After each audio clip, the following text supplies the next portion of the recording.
Ladies and gentlemen, boys and girls, welcome to Hollywood After Dark, episode number 32. Tonight, folks, we're going to be talking a lot about inflation, why that is now the buzzword of the week when dealing with Shang-Chi, and of course, a yipping, yapping little boy who thinks he understands things, but clearly doesn't. All that and more here tonight, Hollywood After Dark. Let's fucking go.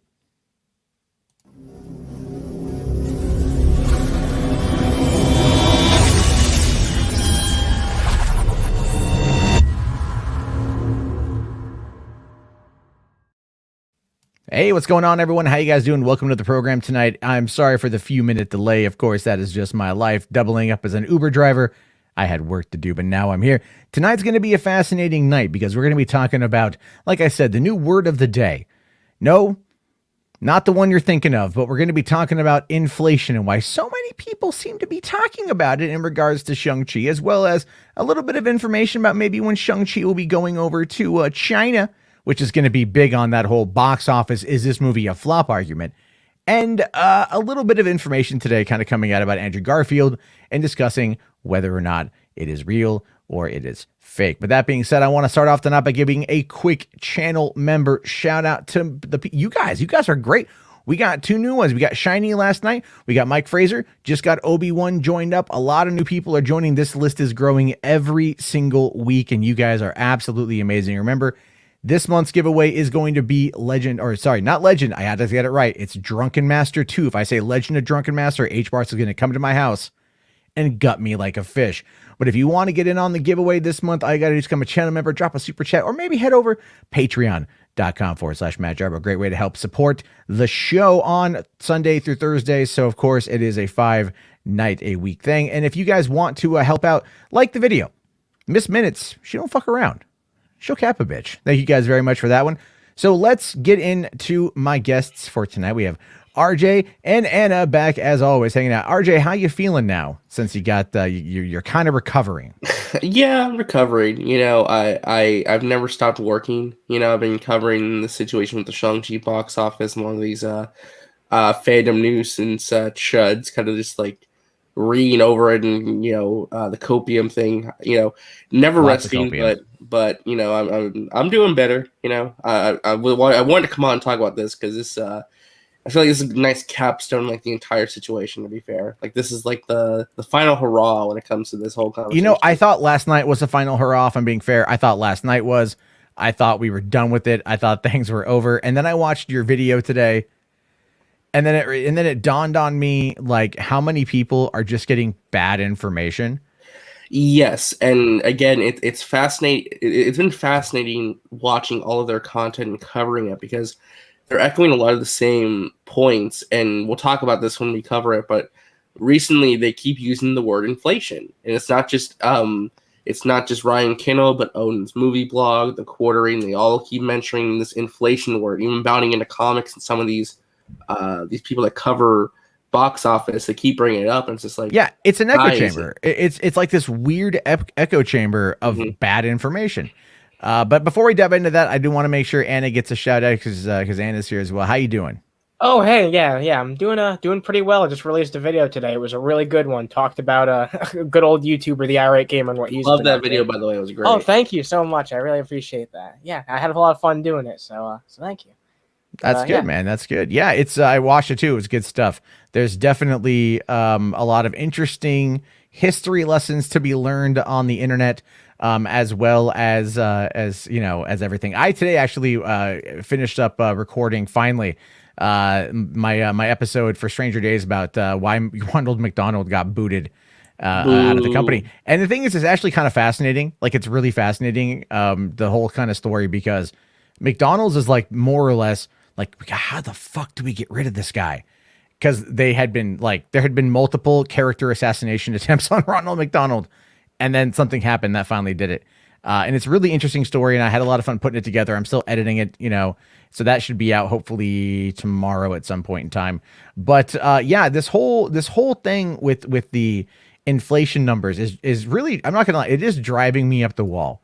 Because the people who should know better are like actively believing that this is a real argument to make. It's intellectual dishonesty. It's a trend you're noticing a lot with these people, that they're intellectually dishonest. They know better, but they choose to put out bad information because it fits their agenda and their narrative that they want to push. Yeah, and well, the narrative right now is this whole, you know, is it going to be, what is the word here? It's like Marvel's third worst weekend opening ever, and Yeah, you're because like, they want to say third worst, because in reality it's like what, the fifth lowest. yeah, but like fifth lowest would be the correct terminology. Calling it, there's an article here from Bounding Into Comics here. Despite website, by the way. chill Horrible media website. praises, Shang-Chi has third worst opening weekend in Marvel Cinematic Universe history. Written by John F. Trent, who should also just be known as John D. Cuck. And really, no, like this guy, they keep using him. Yeah, again, and he always keeps using cycling Bounding Into back to Comics them. as their source. And they keep again, cycling back into them too. If you notice that, like he'll pimp up them, they pimp up him. It's this very toxic, disgusting ecosystem. But you know what else they're doing? They keep using the word shill. Odin's been calling Marvel fans zombies and shills. Quartering says Marvel shills. Like, they keep using the word shill. I've noticed all of them. They're a bunch of zombies. Yeah, well, that's kind of the whole point. They have to do that in order to make sure that they, you know, have some way of trying to control the narrative, because they took such a hard L. They took such an absolute hard L on everything. Yeah, they're trying so desperately hard to rebound. But it's not Quartering admitted that they were like wrong on it too, and now he's like trying to like go with this narrative. Well, now he's trying to play the victim card, saying like his thumbnail's like Shang-Chi actor attacks YouTubers. It's like, what? It wasn't an attack. Like it, I pointed this out in my reply to Matt's tweet that really got big. But yeah, it's like you cannot fling shit at people and not expect them to fling some shit back. Like, I know that they're actors. It's not that normal for actors to fling the shit back, but they're doing it.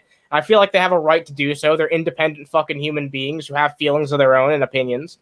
And he decided to fire back with a simple fucking LOL. That's all he did. Yeah, and I'll give Quartering credit here. He did say that Simu Liu does deserve to, celebrate this, but he's going at the angle, well, the shill media is trying to discredit YouTubers. And I know. Never mind the fact that the YouTubers try to discredit the shill media all the time, because the media is the enemy. Never mind, they can't stop reading the media, so it's this very weird ecosystem. And I'm not gonna lie, I've definitely been on that side of like, the media is out, just but really, if you listen to a lot of their arguments, and I think RJ said this in your video earlier today, Odin had made a comment about the media says, well, the media isn't the movie. They're judging the movie by what someone in an opinion piece said. And that is so like intellectually dishonest. Yeah, they keep blaming Marvel for the way the movie's marketed. They keep saying, "Well, Marvel keeps pushing it's about the racial card." It's like, no. If an article title calls the movie Marvel Asian American superhero movie, what's wrong with that? Like, it's not wrong. You may not like that they bring the racial card into it in their article discussion, but blame the writer and the website for that. That's what gets them clicks. Yeah, don't blame the marketing for the movie. I think it's a an very issue of weird like thing. It's basically an issue in my mind of an us versus them mentality, like cranked up to 100, because there's financial incentives backing it. And it's not just people on YouTube and shit like that. There's plenty of fucking people in the media who aggravate that shit too. Like, it happens. Because there's a financial incentive to get people to do clicks and views and to do shit that's get headlines and YouTube titles that get people clicking. That's what you got to fucking do to fucking survive, and that's why I understand it to some extent. But it doesn't make it any more understandable when you go and you make these disingenuous arguments just because you like I've said a million times. Sometimes these people, they just wake up and they're like, "What can I get pissed off about today?" So I can make one or two or three fucking videos about it. But I've done that. See, I can admit that. Like, a couple of years ago, that was what I would look for when I was trying to, like, end of 2016 sort of thing, 2017, 2018, before everything kind of blew up. I would wake up in the morning. Literally, this is what I would do. And it was wake up lucrative, in the morning, wasn't it? Super lucrative. I mean, my God. I made almost $70,000 in 2016 alone. And, and so basically it was like, I'd wake up in the morning, I would thumb through, like, back then there was Heat Street, which was kind of an anti-SJW website that covered a lot of like the wokies, so to speak. And I would like look for like, what is, college stuff that's angering college kids. And that's what I would cover. And I would find 3 stories a day. And it's amazing how much of this was actually kind of pushed and heavily pushed. You end up, all you do is you end up looking for it. So Real quick here, I do see the super chats. We'll get to them at the end of this piece. I just want to keep the flow going, but thank you guys for that. I do see them.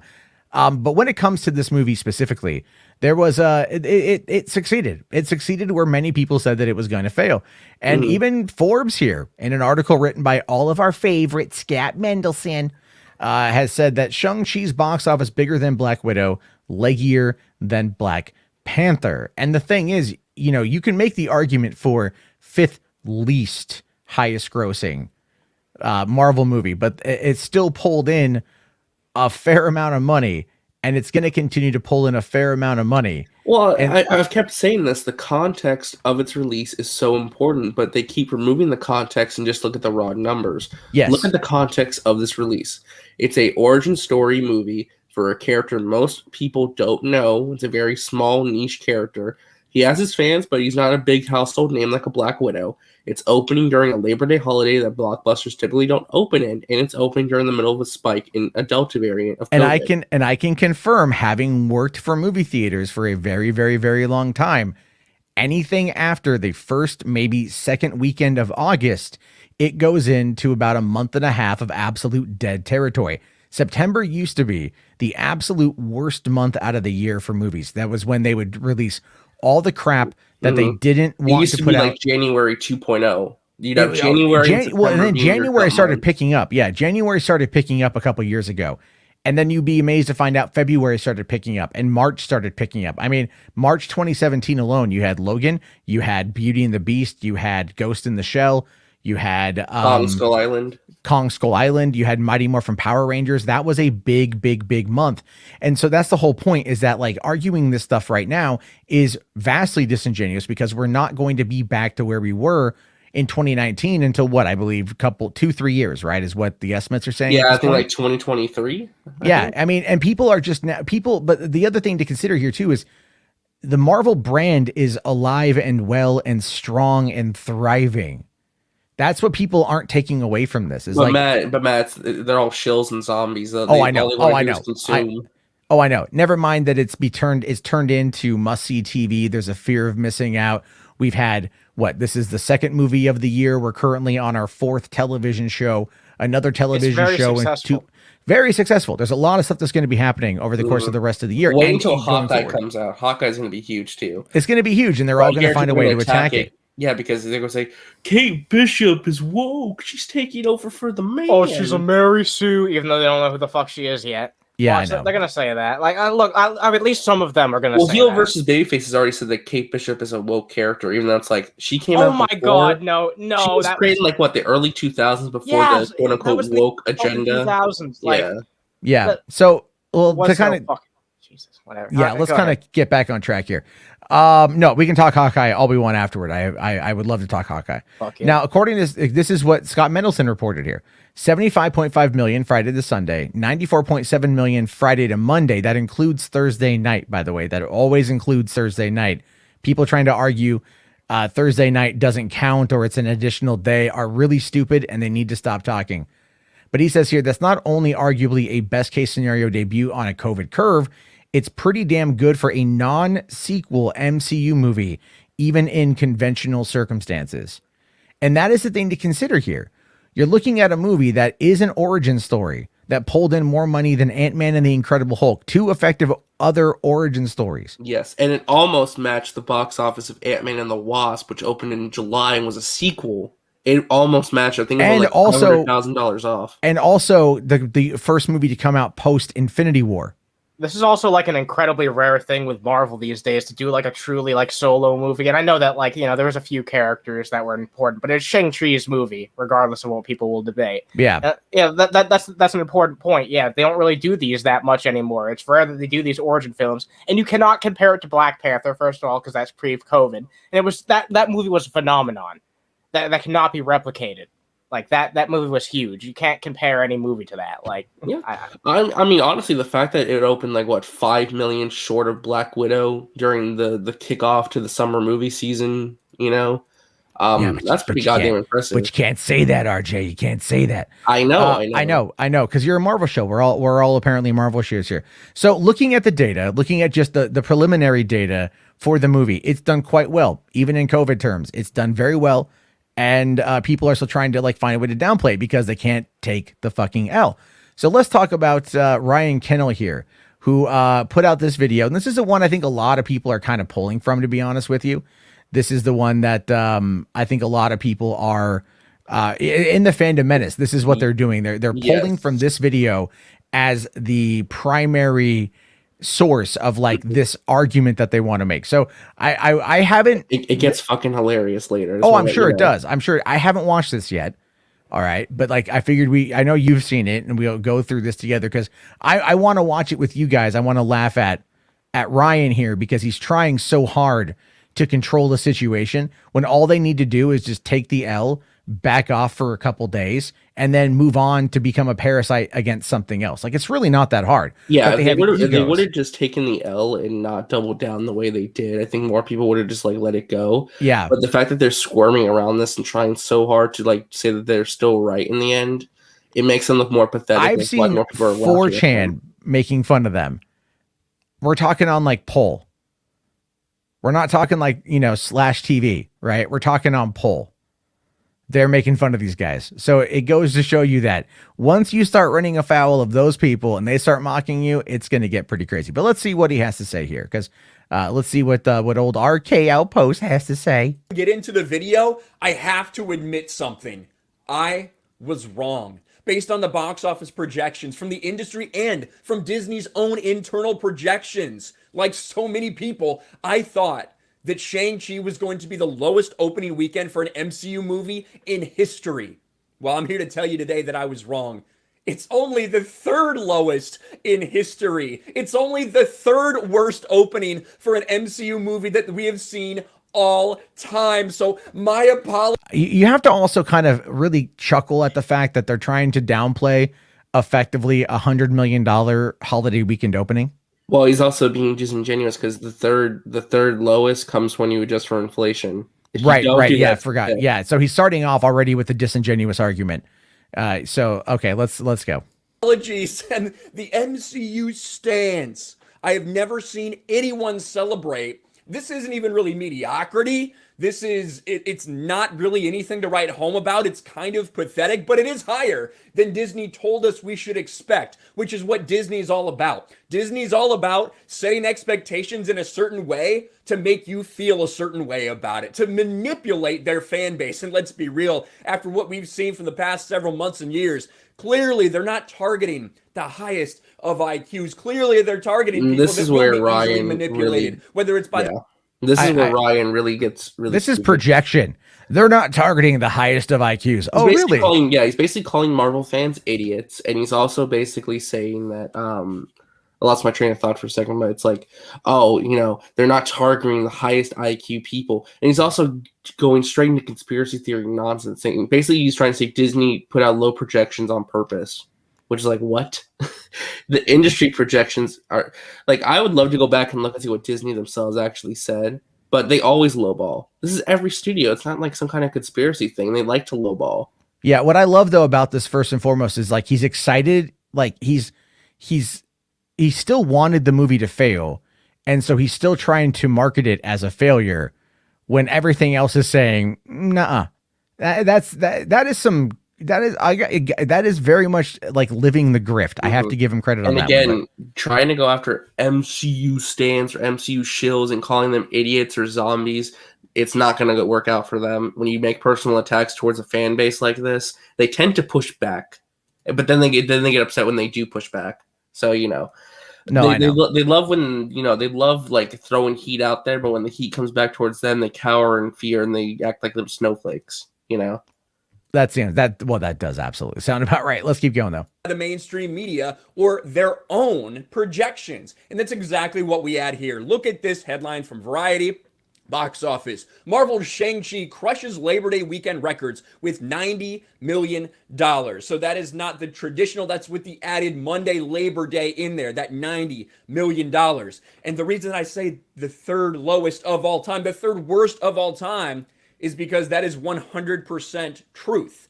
when you go and you look at the MCU, we can scroll all the way down. I have it filtered by opening. Obviously, Avengers Endgame, this big domestic opening right there of $357 million. Infinity War, 257, down, down, down, and down. Then you see at the bottom here. Now, these are re-releases. We're not going to count these, right? We're not going to count these ones. We are, however, going to count these ones. The Incredible Hulk, Ant-Man, Captain America, Thor, and there you have it, Shang-Chi with the $75 million opening, just behind Ant-Man and the Wasp, in fact.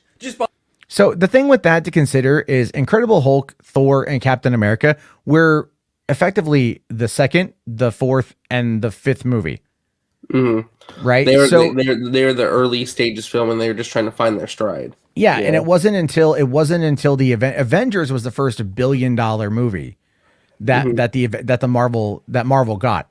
But leading up to that, though, it still had to kind of establish, and it wasn't there yet. Ant-Man and Ant-Man and the Wasp, again, those have always been lower because those don't necessarily like. I think the third one will do better coming off of Endgame, to be honest with you.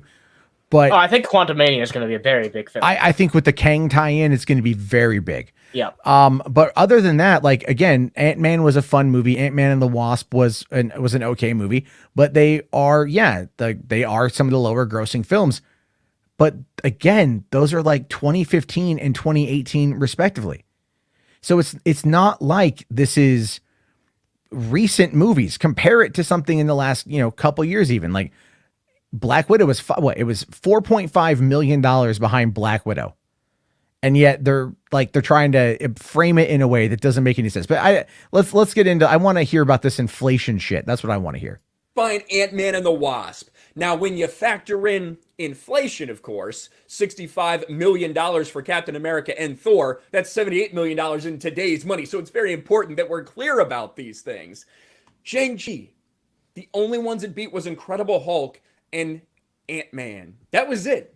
Incredible Hulk and Ant-Man. Other than that, the lowest one of all time is indeed Shang-Chi and the Legend of the Ten Rings. So yes, the projections were off, and I think they were off for a reason. Because Disney wanted people to react the way they have. They wanted the mainstream media to pretend like this is the most incredible thing. It truly is a triumph that this is the most amazing thing that could have possibly happened. Now, it is off to a good start. It's off to a good again with the start conspiracy for nonsense. Yeah, that's. I mean, like, is a movie company that's going to put $150 million into a film, not wanting it to make money? Like, again, the context is so important. Why he's not asking the question? Why would the media be celebrating an opening like this? I don't know. Maybe because the theater industry is dying right now and desperately needed a win like this. And again, to be fair, yeah, that's pretty accurate. I mean, like. Candyman did pretty well, 20.1 million and something like that on a $25 million budget. But everything's opening around 20 to 30. This is much bigger, and it's a good thing for the theater industry. This is going to have legs. It's going to be a shot in the arm to the industry. So this is going to create jobs by allowing these companies to these theaters to bring back employees and to put people to work, and it's a good thing that it's making money. This is the thing I love. Like these people that say like Hollywood is dead, Hollywood is dying, but Hollywood does well. And it's like, whoa, guys, whoa. No. We want you to manage your expectations here. Let's find a way to pour a little bit of water on this fire by using, no, you're right. It is. He's not using his brain. He's just going, well, Disney shills, Disney did this on purpose. They're it's almost like as if he's trying to say Disney made them all look bad by doing this on purpose. That was probably because they got laughed at. That is the reality we find ourselves in. But all is not over yet. We still have a second weekend. And as I reminded so many people sure are excited about the third worst opening weekend for an MCU film of all time. Almost like we were in the same spot after Black Widow opening weekend a few months ago. And that resulted in such a big box office disappointment that, as we all know, Scarlett Johansson ended up suing Disney. Incorrect. Yes, she did not sue them because it had a bad second week. She wanted it on the Disney Plus money. She wanted it on the money. She wanted to make a new deal because that's what her contract was. And Chapek basically, to be fair, Chapek fucked around and found out. You know what I mean? Like he ignored. He wasn't Bob Iger in regards to talent relation. I think that's where him and Kevin Feige very much connected. Was making sure that the talent was happy because they bring their best work and they want to continuously work for you. Chapek didn't really care, brushed off Scarlett's agents. That's a whole thing in the Atlantic. Or no, yeah, I think not the Atlantic. A Wall Street Journal has a report on it. Yeah, one it that I was Wall want Street Journal, yeah. Yeah, it was one I wanted to talk about last night. We didn't get to it. Probably won't get to it tonight, but maybe tomorrow. But I mean, so really, it's like Chapek dropped the ball on this one, and that's why they're being sued. Yeah, and Nothing with the also- quality of the movie, and then well, let me just quickly point out that because of Scarlett Johansson's team, we now know that 60 million in the opening weekend of Black Widow on Disney Plus, it turned into 125 million. That is pure profit for Disney. Yeah, and Ryan loves to overlook that because this is something that they keep doing. Odin does this. A lot of people say, well, they don't, like Odin especially has pushed the idea, well, we don't know for sure if they're telling the truth. They're probably lying about those numbers to make themselves feel better, right? They ignore the Disney Plus numbers, which just show that the movie did make profit. Maybe not as much as they wanted, but it was a profitable movie. It did break even and then some. But of course, they're going to ignore that to push their own agenda. Well, yeah, they've been ignoring quite a fair amount of facts, and they keep trying to say that they're fact driven. We're gonna get to the facts argument here in a little bit, but I just want to get to the inflation part because this is insane. Like I haven't really sat down to watch an RK Outpost video in a while, but I fully expect him to start dropping critical race theory and everything else that Nerdrotic would say, because at this point now he is very much a little puppet boy. Well, yeah, human ball washer. Sued Disney because the box office results weren't very good.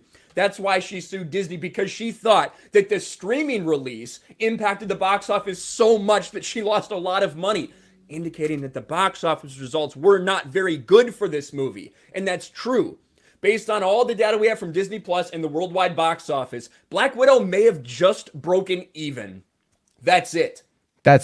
Looking at the worldwide numbers right now for Black Widow is currently rocking a worldwide total of about $372 million.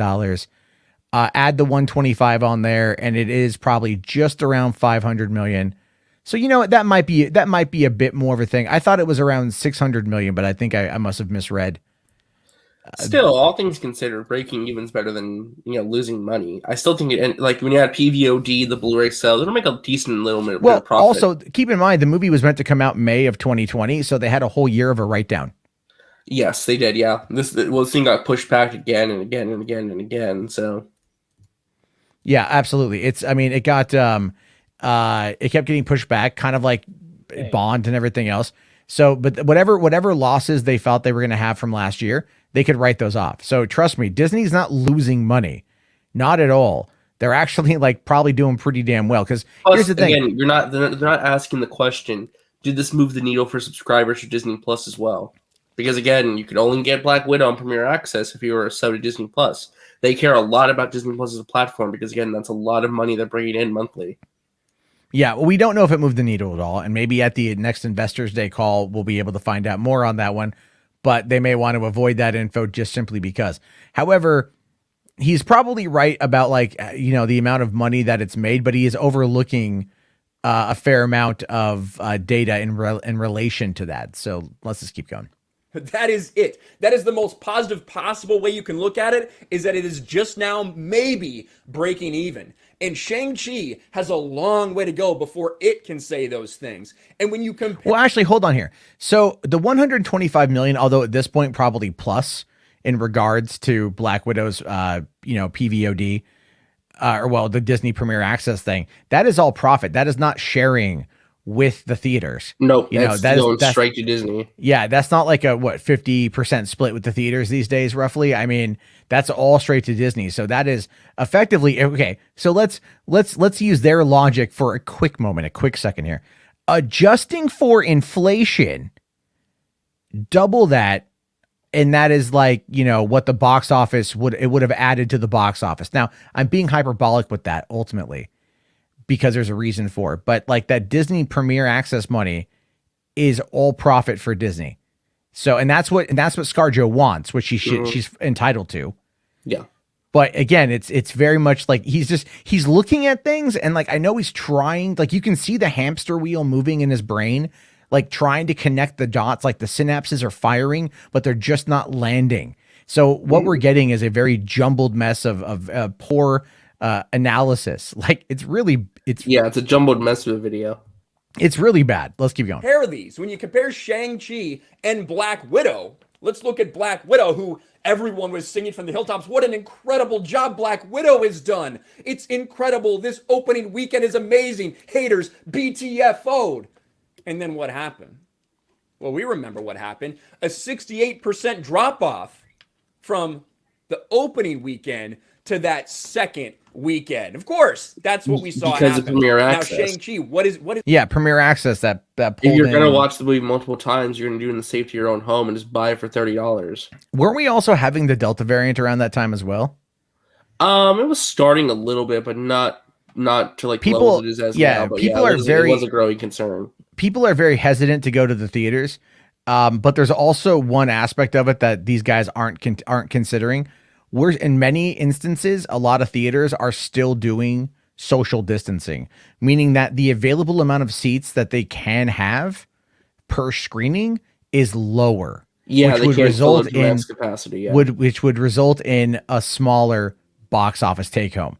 I mean, look, take that for what you will, but that is a reality. You know, when you have an auditorium that seats 125 people and you can only realistically put in 60, if you're lucky, that's if they show up. That is losing money per available seat per screening. And that is, again, not the merit of the film's fault. That is literally all of us trying to keep each other safe. But hey, you know what? These guys, they don't care about that. They're all anti-maskers. Oh, it I'm gets pretty worse. sure. It gets worse. Oh, it gets later. worse. Oh, That's great. safety, yeah. What is it going to happen with Shang-Chi? Is that same thing going to happen? After we get over $70 million in the opening for Shang-Chi, everyone's saying, oh my gosh, you got all these freaking people, these Collider fucks, right? The media, the shill, Access Media from Collider, the John Campias of the world. And of course, All Simu John Liu Campia said, himself- by the way, was that Simu Liu's a savage. That's all he That's said. it. That's all he says. And all it was an LOL, and it triggered him this month. I mean, God forbid. But I thought these guys they made fun of sensitive people, sensitive SJWs. Oh yeah, but again, they just need to they need to play victim to get that money. That's what it boils down to. has been running his mouth talking about it. Now, Simu, I just want to say, I hope you keep this energy, Simu Liu.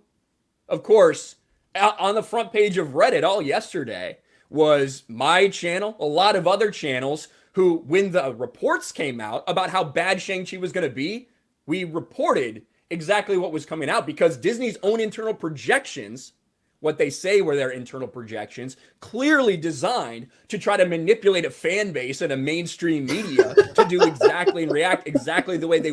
That's not how that works. No, it's not. And again, I'll give you. he uses this as a personal attack against him, right? Oh yeah. I'll say this, what was it? Dread 2012, Dread 3D, and what is it? Pacific Rim, right? From 2013. The media, like a lot of media outlets, actually were begging their audiences to go and watch. Yeah, those movies in there are theaters. articles like, "Please, guys, go watch this movie." And guess what? It didn't move the fucking needle. No, it didn't move the needle. Watching, like, this is what it is. These guys are trying to treat box office projections like it's a sport. It's not a sport. It's a science. Yeah, there's something else they're missing too in their videos. Okay, so they're like, "Well, we just read the projections. What did we do?" No. The reason people are laughing at you guys because you took the box office projections to make a spin. What about the crying faces, the money burning thumbnails, all this and that, saying it's going to be the losing millions, worst MCU box office ever? You know what you guys are doing with these thumbnails. So pretending that you're innocent in this case, you're just a flat out liar. You knew what you were doing with these thumbnails and videos. You were spinning a narrative.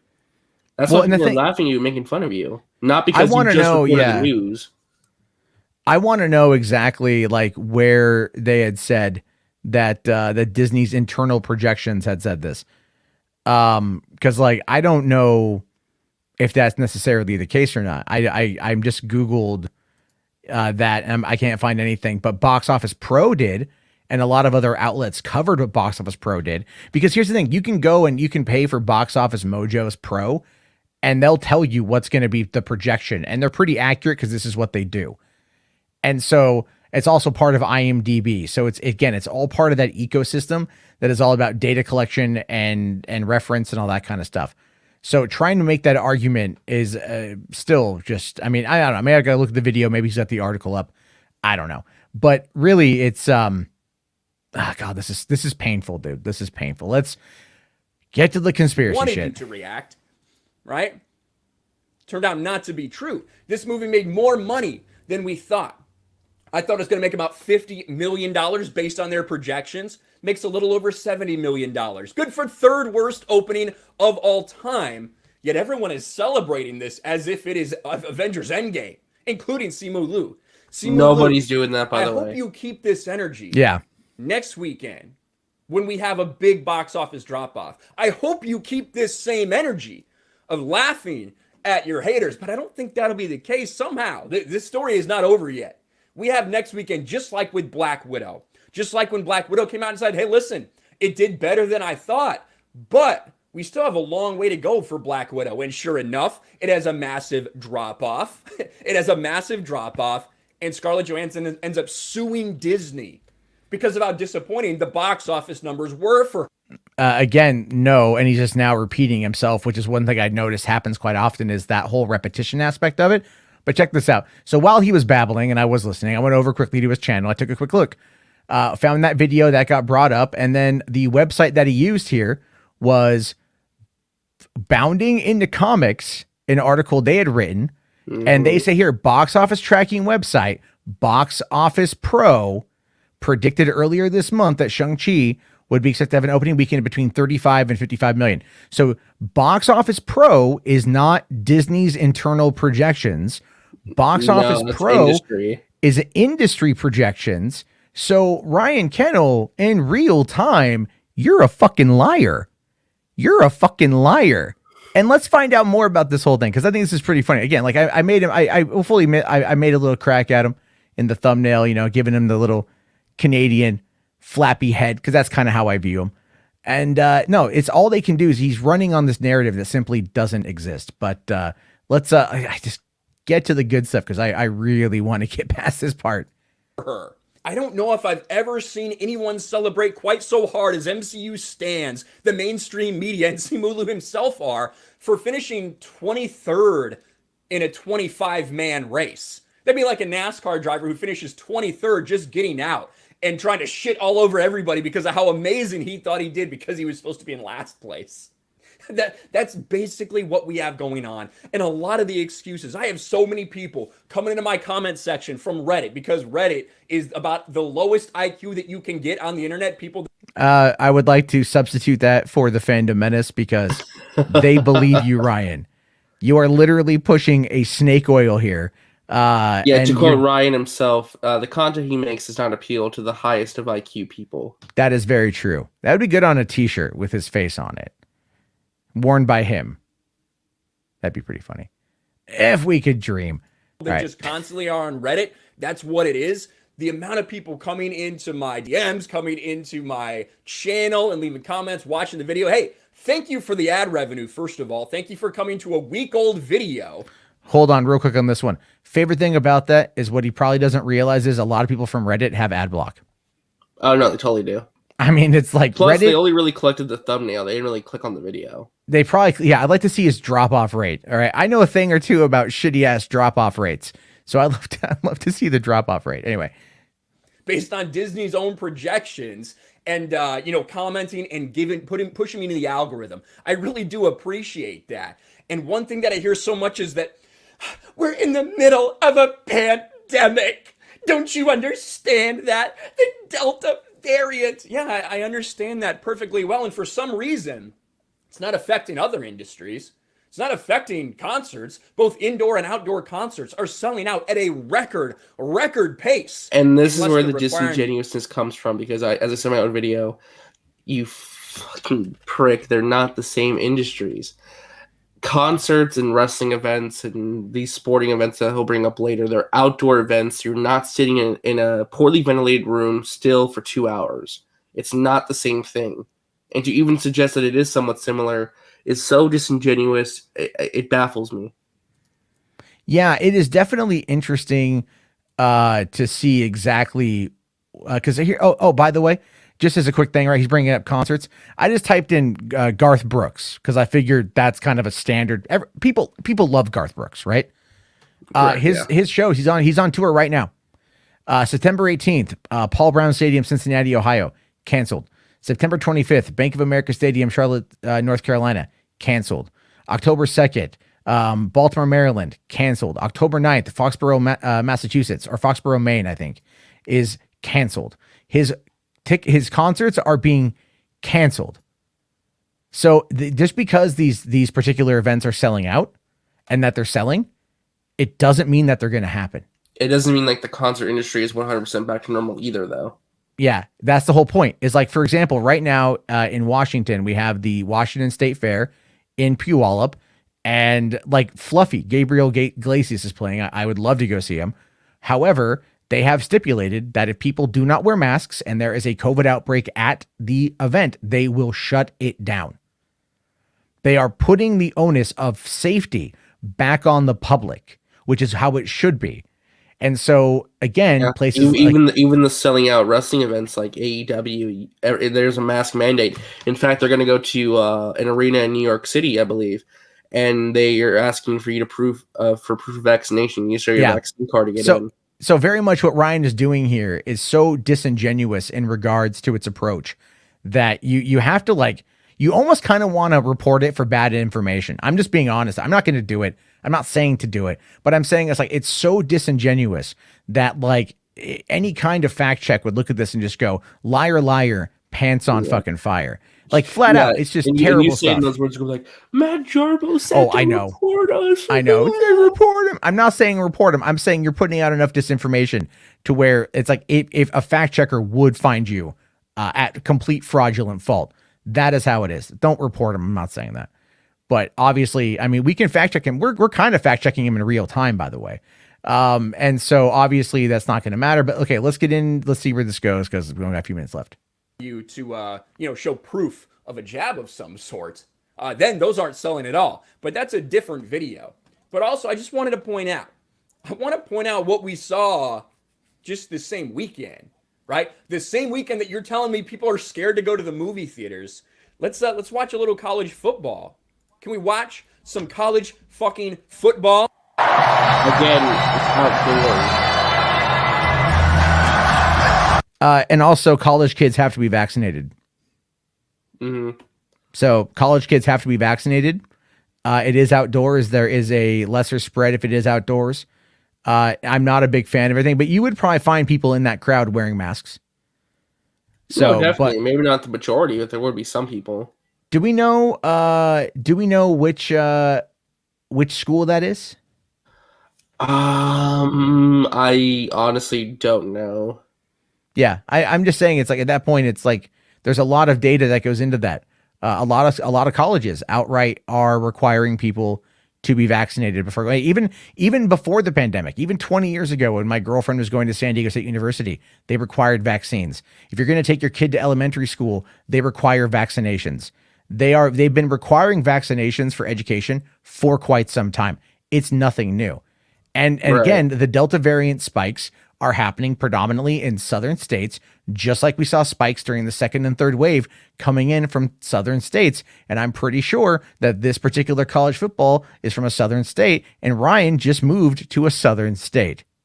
So the likelihood of this guy catching the Delta, pretty high, given his attitude at this point in time. But anyway, let's continue.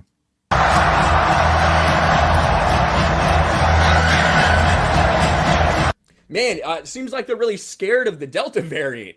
There must be maybe that's just one place. What about down here? What about down here at Texas A&M?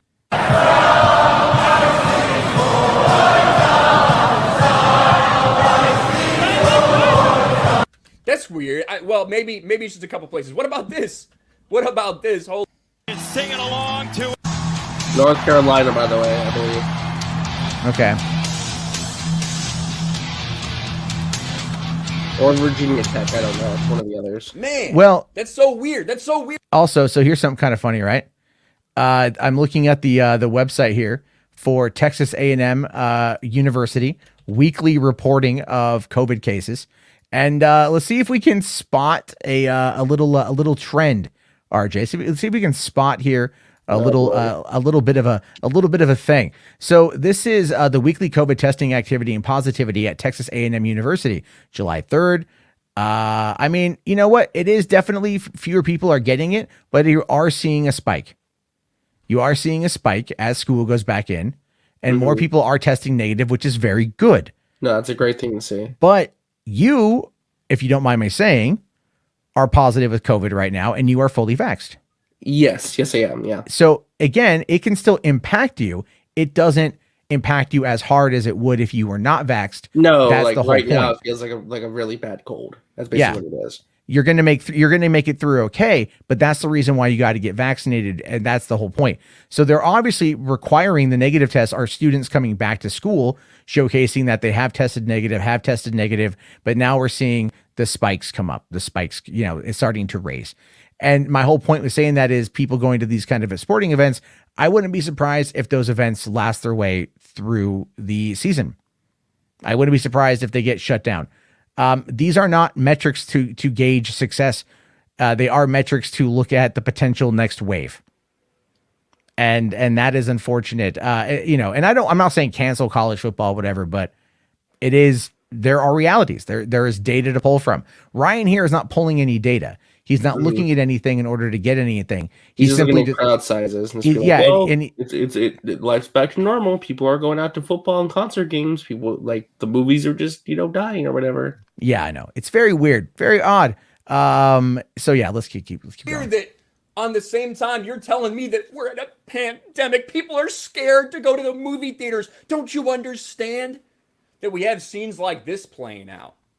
Now, we have to put all of this in perspective. When you look at this, is this it? Is this finally it? Better than a lot of us thought it would. It did better than Disney told us would. I think it was very strategic. I think Disney told us that for a reason, because they wanted the mainstream media and they wanted the MCU stans. These people who maybe they can't get to the theater because their mom doesn't want to take them out on a weekend or something like that. There you go with the personal jab.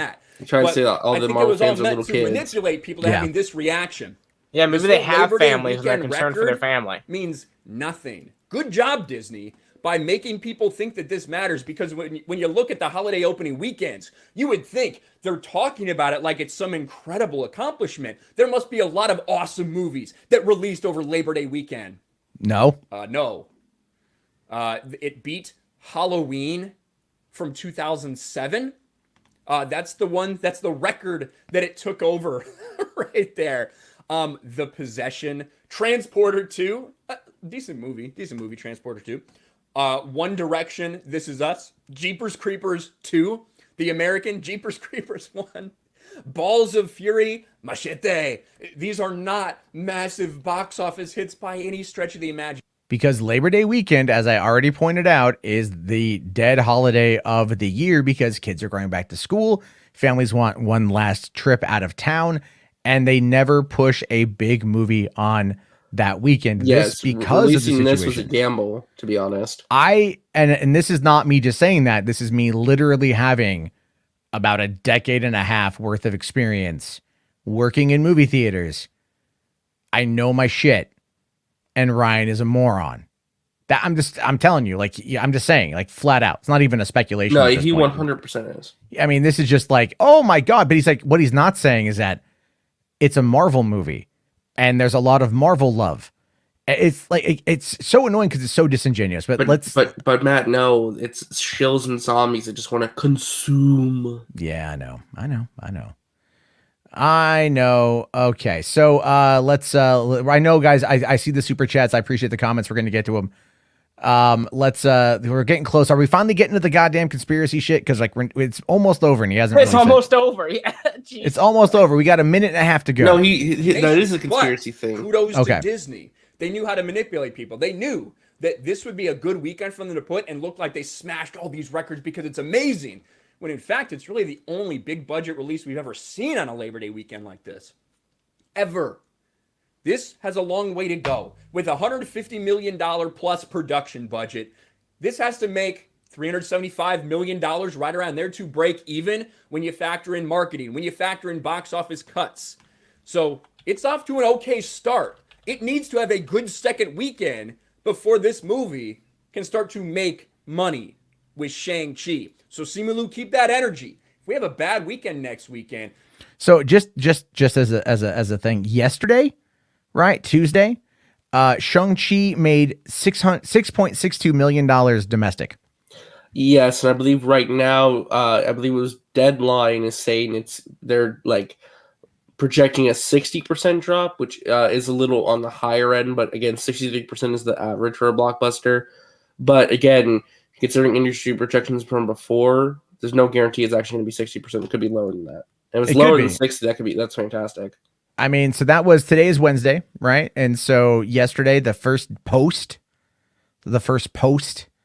Labor Day, 6.62 million. Who knows what's going to pull in today? That's kind of why this whole argument is really losing steam. He's not even taking into account the day-to-days in the week, because those I'm sorry, that money still fucking matters. Like, money is money. I did see someone in the comments say earlier that said movies like these movies aren't in a race against other films. They're in a race against their own budgets, which is a very astute point. And I'm sorry, I forgot the name of the person who said it. But it's very true. Like, Shang-Chi is not up against other movies. It's up against itself. Every movie is up against itself. This is very much an odd argument because it shows you an absolute lack of understanding. Again, Fandom Menace. I mean, it's about, at this point, is it really hard? Is it really that wrong to say that the disinformation is making people stupider? But let's finish this up. I want to see you keep that energy that you have right now. We'll see if it sustains. But there's going to be a lot of people that are very upset that I made this video, and that's okay because your clicks count too. Let me know what you think about all this in the comments. Okay, so this is the big thing.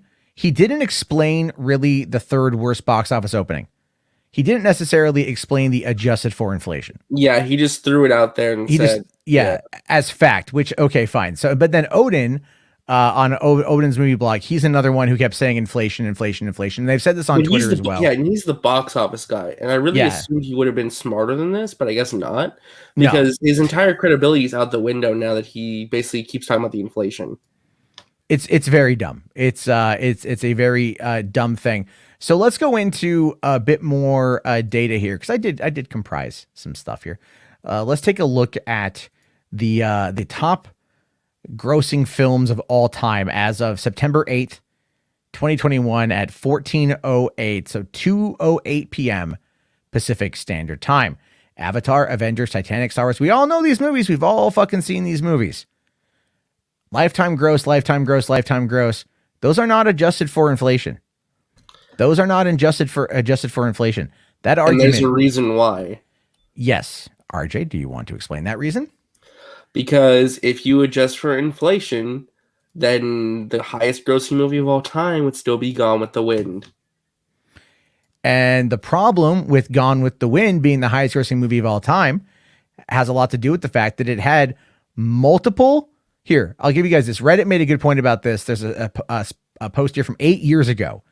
And the teal deer of it says, Gone with the Wind made $506 million in its first 4 years and had 8 other re-releases over the span of 60 years to bring its total to $3.3 billion when adjusted for inflation. And all that extra time. Yeah, and re-releases back then were very different. This is before you could get a physical copy or some kind of way to watch it at home. If you wanted to see Gone with the Wind and experience it, you'd have to go and rush out during a re-release. That's why the fever to see this movie on the big screen kept going for the span of 60 plus years.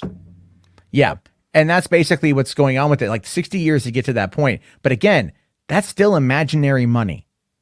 That's imaginary money because the money that it's made is not the same, because you have to approach it from the fact that when you look at these movies, they are more or less a snapshot of time. They are that you cannot add value to something that simply doesn't exist. So when you have a movie, like let's say Iron Man, right? So Iron Man came out 2008. Well, the dollar value is different now. The popularity of the Marvel franchise is different now. The factors are all different. Everything is different. A bigger name actor now. The character's a bigger name now, There's literally no way to sit there and adjust it for inflation. So people have been trying to argue this with me on today because I said, if anyone is out there saying adjust for inflation, laugh at them. Don't even wait. Don't even hesitate. Point, throw your head back and go, and then if they're shocked, just call them an idiot and then walk away, because that's what they are. Movies do not do that. Now, there are people out there that have been trying to argue that, right? In fact, I came across this article here, another one from Forbes. This is from January or July of last year. And it's talking about, again, it brings up this whole argument for inflation. And a lot of people are trying to say, oh, but this is like, this is proof. This is clickbait. This is an op-ed. This is clickbait. Another person here for Salon actually wrote another article here. It says why journalists don't account for inflation when they report the box office. But this entire piece written by Zachary Pincus Roth from 2009 is all about how they should adjust for inflation when talking about the box office, but they don't in his mind, because it's actually something like, it's easier to say that it's like Johnny Depp's best weekend ever than Johnny Depp's 14th best weekend ever inflation adjusted dollars when starring in a Tim Burton directed children's novel adaptation.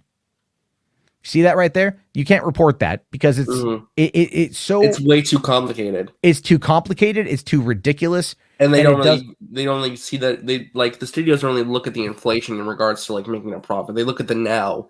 If they worry about how much money that they could have made 8 years ago, it really makes no sense. They want to know what money they're making right now and the current value of the dollar today. That's very true. And then Cora here has a great little article about it from 2018. Which says, what does it mean in practical terms in a movie's box office or gross box office isn't adjusted for inflation? Basically, it starts off here by saying, in practical terms, it means that somebody wants to make a point in an argument that a currently popular movie is less popular than a particular classic movie, despite the current film having a larger gross. It's usually done by taking an estimated ticket sales for older movies and multiplying that by the average cost of the movie ticket today, right? Again, like for example, when Titanic came out and set box office records, people seeking to diminish that achievement pointed that the adjusted box office grosses of Gone with the Wind were much more popular movie. There's also talking about Thunderball being the highest grossing film in the Bond series when adjusted for inflation. But here's the thing, and this is the crux of the whole argument. The problem with discussing adjusted grosses is that you're basically talking about imaginary money.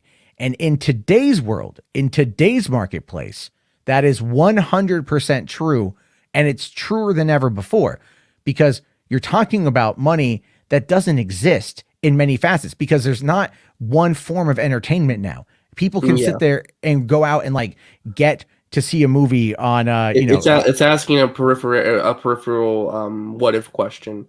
Well, if you look at it this way, maybe it would have made this much. It's not a metric that anyone who's seriously in a box office reporting, like even the professionals, they don't look at that. They don't, and there's a reason for it. Yeah. So what I want, these YouTubers are trying to do so, it's utterly ridiculous, and the only reason they're doing it is because it's moving the goalpost, and it's making it fits their agendas better when they do adjust for inflation and report those numbers to you. Yeah, they are very much trying to make that argument there. So the point that here's the thing. So I'll argue it from a perspective that gives them like, I guess you could say a little wiggle room. All right. Here's the way it works out. What they are effectively arguing is an objective fact. They like to use the term facts. All right. So let's use that term. Yeah. Like say objective reality. This is the objective fact, right. Facts. So they're, yeah. Oh, this is the facts. I'm reporting the facts. If you adjust it for inflation, absolutely. But guess what? If you adjust the amount of money earned for Avatar in 2009, that was 2.7 billion. That's a rough estimate. It's a little higher than that now. If you adjust for inflation on that to 2021 dollars, you know what it runs it at? 3.4 billion, beating out fucking Gone with the Wind. Mm-hmm. That's 2009 money. But even then, is that even entirely accurate? Because Avatar opened mid-December 2009. The bulk majority of its money came in during 2010 because it only had 2 weeks before the end of the year. So the bulk majority of the money that it made came out during 2010. Does the 2010 dollar equal the same as the 2009 dollar? I don't know. I'm not an economist. But do we ever argue that fact from that perspective? The answer to that is simply no, because none of us are fucking economists and it doesn't fucking matter. What they're arguing is that this is an objective fact, which is true. But what they're really doing is they're using it as a subjective fact. So they're wielding it in a very disingenuous way to try to get around the actual crux of the argument, which is that none of this makes any fucking sense, but they simply just want to win an argument based on quite literally nothing more than a technicality. And that's not the way the world works. It ain't black and white in this particular It makes case. their argument look even weaker and more pathetic. It actually, it's one of the weakest arguments I've ever fucking seen. It really is. Like any little tidbit of looking into this at all will show you how dumb they are. But now, and again, this is exactly what I've said about the Fandom Menace, and this is proven in real time. They pick a talking point. They all echo that talking point. No one deviates from that talking point. That talking point becomes then their narrative. And that's what they use to consistently try to spread the bad information. Exactly. And covering these videos from very much Jeremy Griggs, Ryan Kinnell, Odin, exact same talking points, the exact same things, repetition over and over and over again. Intellectual dishonesty and just being so disingenuous with their arguments that, especially Odin, you know, he's the box office guy. So the fact that he basically destroyed his credibility and he already destroyed his credibility back with the Captain Marvel stuff. But even now, looking at the whole, well, if you adjust for inflation or if you don't count the Disney Plus stuff, then Black Widow is a flop. Like, come on, man. Yeah, it doesn't, like, any kind of scrutiny destroys their argument. But you know, they'll argue that, oh, I got more views than you, I got more this, I got more that, because that's not a fucking argument. But that's, again, when we talk about the Fandom Menace, we talk about the intellectual dishonesty. We talk about the fact that they've modeled their entire grift after Anita Sarkeesian, because it's real. That's the truth. It's there for you to watch in real time. Anyone who understands how any of this stuff works never, ever, ever gives them the time of day. The only reason why we're talking about them as much as we are now is, one, it's funny because they are trying to scramble to play defense and they're only digging their hole worse and worse and worse. And that's fucking funny, because this is also information that people today were coming at me over with on Twitter, trying to say that I was wrong. Again, just like last week when a lot of these unintelligent people were trying to tell me McCarthy was right.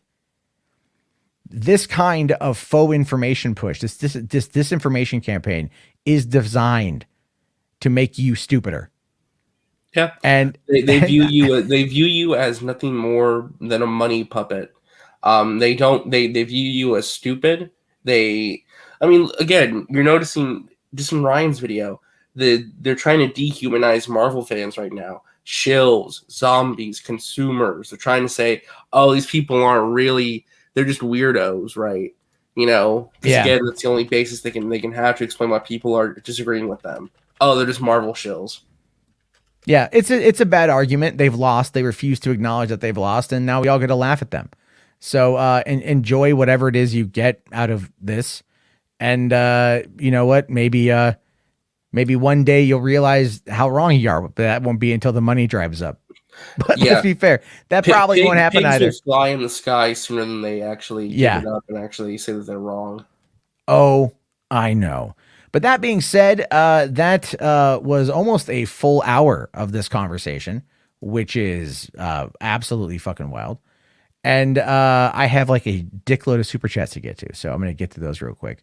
And then we'll move on to some other topics. I got a couple more here to discuss, but Todd Fayer with $10 asking a question, and then you guys can answer this one as well. Besides Sucker Punch, what is the worst film Zack Snyder directed?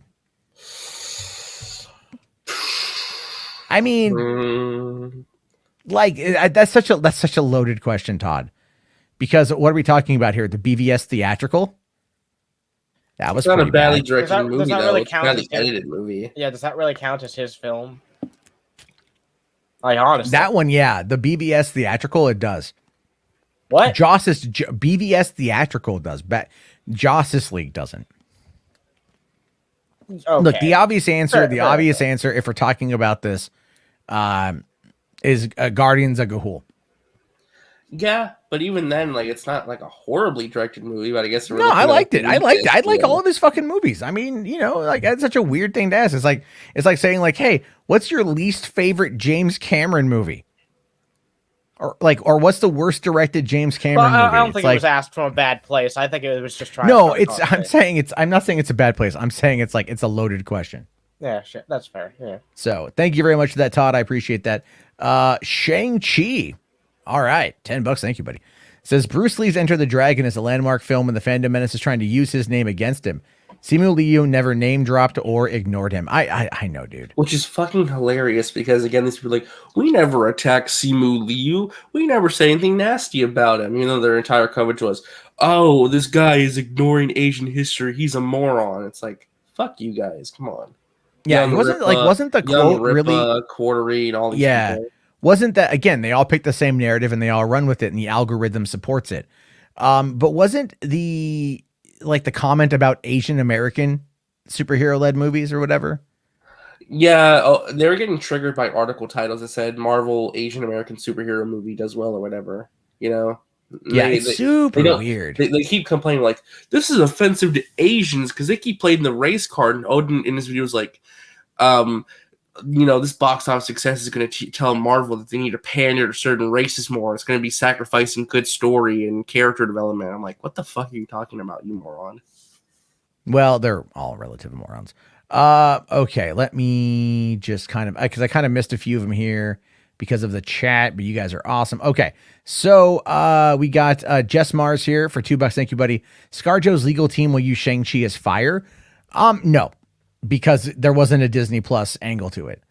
In 45 days, middle of next month, when it goes to Disney Plus, it's going to be free. It's not if anything, I would argue that Disney can use this as support or fuel to the fire for their case, because they can be like, hey, we did theatrical only and we left some potential money on the table. We could have put in an extra $60 million pure profit, similar to what this movie did. They might argue that, but I don't think they're really going to be honest with you, because they're looking at it specifically from the Disney. If they're anything, they're looking at it from the Disney Plus angle. So I think it's going to be fine.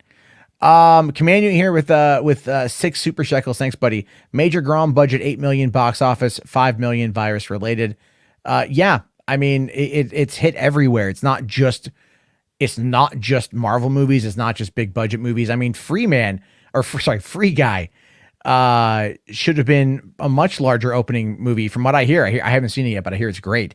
And so, but like that one ended up getting pushed out in August because they were just hoping to get it out, Yeah, and they kept delaying it again. It was supposed to be a Christmas 2020 movie, right? Yeah, but that was even a delay from summer 2020. It was delayed an entire year. So like they really pushed it on that one. And then Command here does say, I loved Incredible Hulk and Ant-Man. That's right. I like him too. I liked Incredible Hulk quite a bit.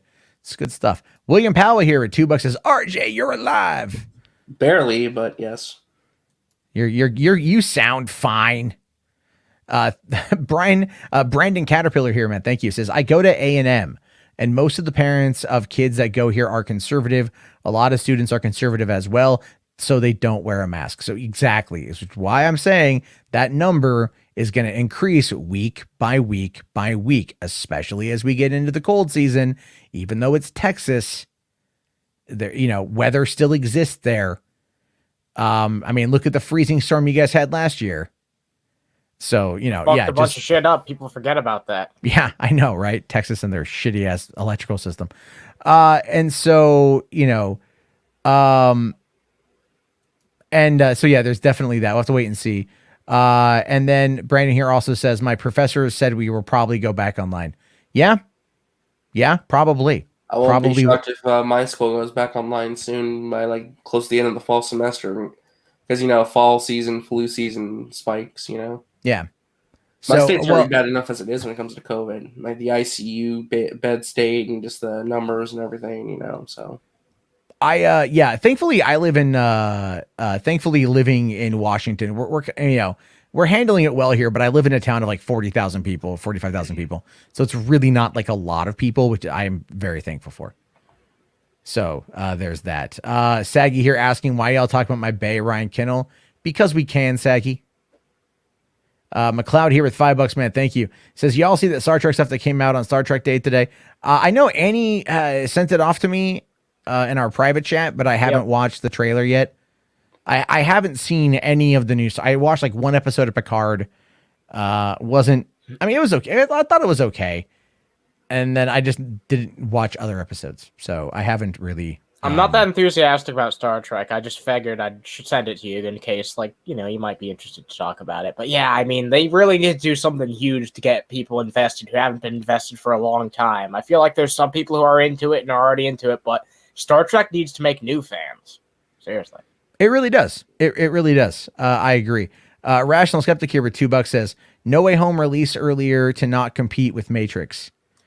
You talking the trailer or are you talking the movie? I think the actual movie, because I think No Way Home drops the 17th and Matrix drops the 22nd of December. Oh wow, yeah. Well, that's not a lot. I'd give Spider-Man a full 2 weeks, to be honest with you, after this premiere. But I think Warner's is waiting to see whether or not the trailer in the morning does well, because there's about 1,000 people that are waiting for the trailer to go live at 6 a.m. Pacific. What? I'm like, yeah, the trailer is already like they have a premiere for the trailer. Yeah, no, it's hold on, I'll bring it up. I'll show you guys. Because I was sent the link to it earlier. Actually, I think it was a Rational Skeptic who sent it to me. And so yeah, hold on here. If I could utilize StreamYard in many different ways. But yeah, so this is what we've got going on right now. They have the trailer up, and you can see that there's 1,700 people. I'm sorry, 1,236 people that are waiting to watch this. 18K likes too. Only 6 hours left. Yeah, 6 hours to go. 5:58 in the morning, Pacific Standard Time, at least. Do you think that this is gonna start? Do you think that this will become like something that they do normally? Warner Brothers like set premieres for their trailers. I feel like that is kind of a good way to build up hype, honestly. It's actually a really good way to build up hype. And I mean, a lot of people are just gonna either sleep in front of their computers or whatever. Yeah. I'm like, I won't be awake until probably around like 7:30. So I'll watch it when I get up. Oh, this is way too fucking early, yo. Like, it's way too early for me. It's like 6 a.m. Like, bitch, I'm with my family. I'm like, I'm with my kids, man. Like, but I at least get to sleep until 7:30. So I'll watch it when I get up. I'm not a problem with that one. It was Rule 2 Review was the one who said that movies are racing against their own budgets. Also saying here, dude, I think Sucker Punch is great. What the hell? Sucker Punch I like the movie well enough, but I want to see the Snyder cut of Sucker Punch. The sucker cut. The sucker, yeah. Just because I feel like the movie, again, editing problems. Zach has always had that issue with Warner Brothers and editors. So there's definitely that one. The Quarter Pounder. That's great. That's great. They are trying so hard for it to be No Way Home. Are you talking The Matrix or what? The Matrix. I think so. But I agree with AG here, or Zeno here. The Matrix is a big deal. Waiting for this trailer is expected. Oh yeah, if they would have put up the trailer, this whole thing for like the Spider-Man No Way Home trailer, which is what they should have done, to be honest with you. Oh, definitely. You would have seen like 4 or 5 million people just like waiting for this thing to drop. Chat would have been insane. Yeah, it would have been insane. It would have been nuts. They should totally do that. I think like the YouTube algorithm would reward them for it, to be honest with you. Because right now, instead of like, if they're not going to do this themselves, then who the fuck's going to do it? The fucking YouTubers are going to be the one who are doing it with their live reactions. And like, good if people can capitalize on that. But like, I'm looking at that from the company's perspective. Like, why wouldn't you do it yourself and have the hype being built up on your own platform? Just an idea. Yeah, I don't know. I mean, I'm just like, it's because they're dumb. They don't know how the internet works. Well, it's the thing is like there's a lot of stuff there with these companies and marketing, that like their legal department, how they have to handle things, and it's just a mess. Like, it is just a mess. I get so frustrated with trying to cover trailers these days, because it's like everything is like, you don't know if you're going to get hit. You don't know if you're going to get whatever with it. Like HBarts will be like, oh, hey, let's watch this scene from a Kung Fu film, which is awesome. And then I get hit with the content ID claim as a result.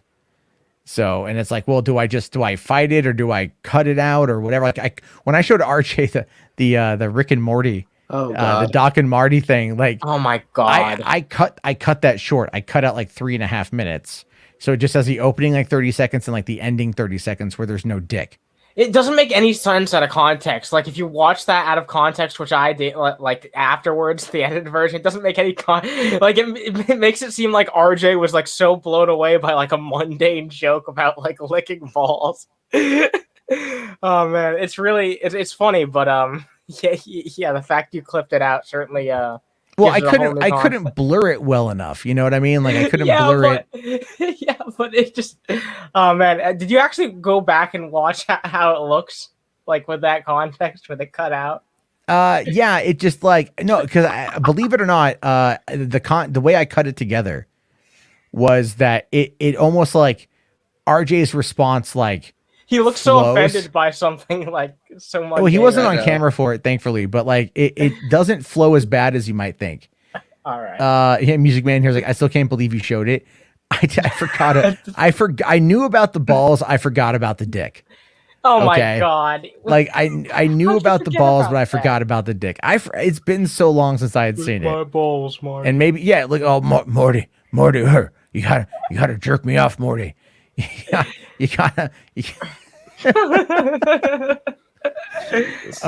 Do we remember which episode that was on? Look my fucking balls. Yeah, I don't remember which episode it was. Doc and Marty. Didn't you put Doc and Marty in the title? I Didn't would you have say, put like like, Rick and art? Morty in like the All right, one like second. the, Let like me the take a chat, photo. yeah. Because I'll bring it up if I can find it. I think it's it might be let's see. Oh yeah. Okay. Yeah. I got found it. it? I found it. Oh my Okay, god. it's 10710. 10710. All right, yeah, because I've got an issue with how you cut this. We're gonna watch it, right? We're gonna watch it. Come on, let's watch it. Yeah. We're gonna watch it. We're gonna watch. yeah. We're gonna watch it. We're gonna turn into Hassan Piker and just watch like our old videos. All right. So let's take a look here at how I cut this thing together. So, all right, we'll bring this. This feels like very, very kind of Inception-y. But this is also why the timestamps work really well. Yeah. By the way, like they work super well. Okay, so this is kind of weird. Oh, H Bart's here says say hi to my coworker Jason. Hi, Jason. Hello there. Hello there. Ooh. Hello there. All right, yeah. Geeks here says this is going to be so meta. I can't believe they got away with it. Wait, talk about the dick? Oh yeah. It's, how Rick and Morty That was a got away web with it. animation, right? It was yeah, kinda, but yeah. Okay. All right, so let's it's not long. It's only like it's short, I think. Yeah, Quickly it's touch very upon this. brief. It's are you a Rick and Morty fan? I am actually, yes. Did you happen to see the little teaser that came out?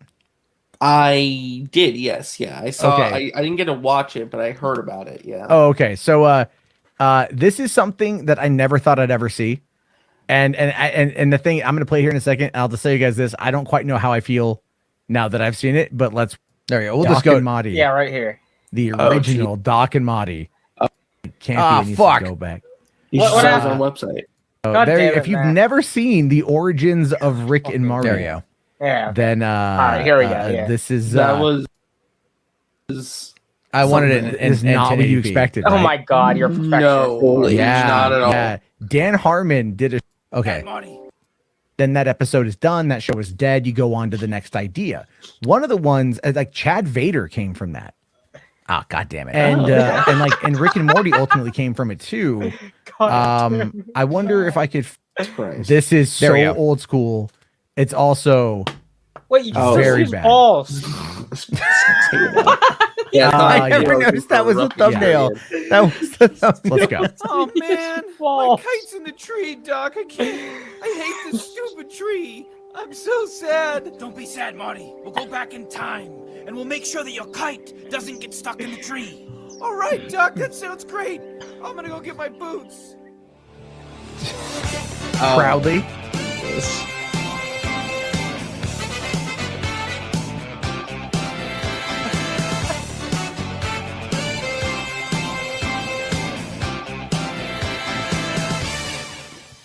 All right, Doc. Doc, I'm back. I got my boots. I'm excited. Let's go. Let's get out of here. Marty, we have a problem.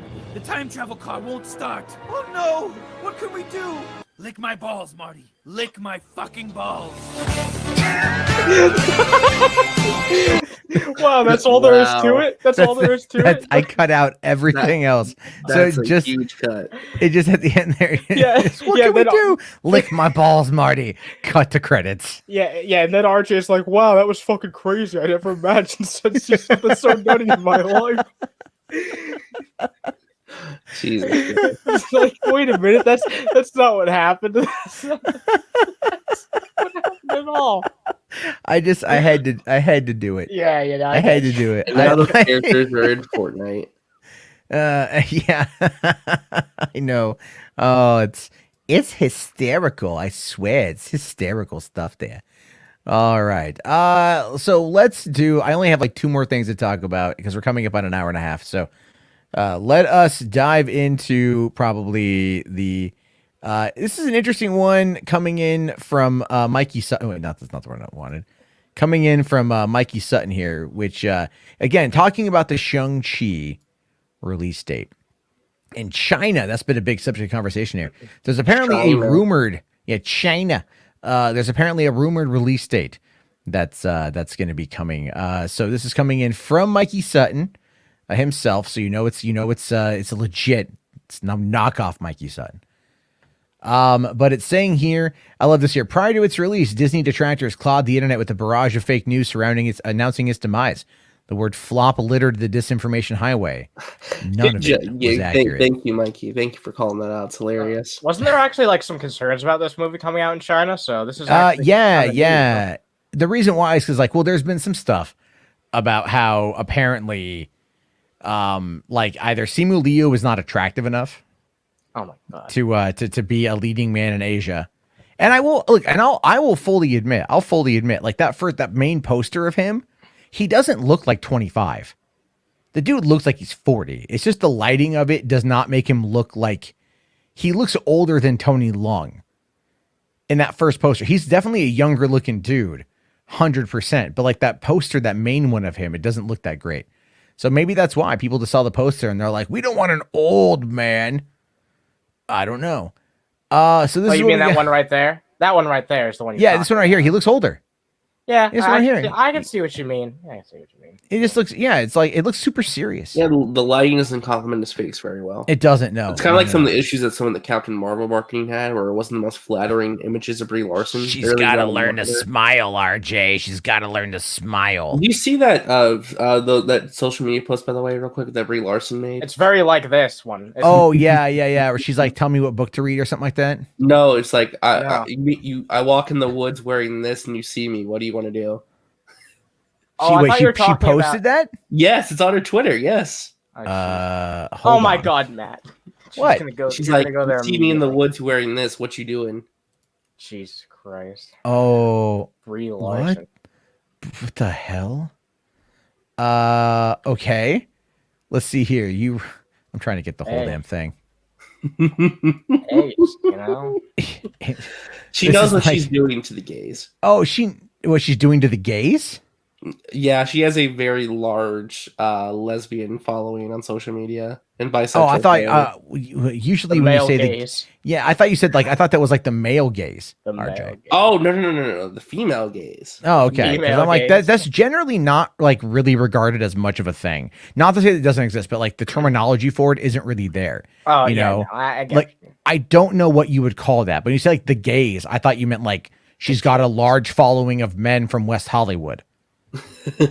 Which would make a lot of sense. A lot of men in West Hollywood very much, I'm sure are big fans. So this is the tweet in question here. You run into me hiking in this outfit. What you do? I mean, yeah, there's multiple pictures too.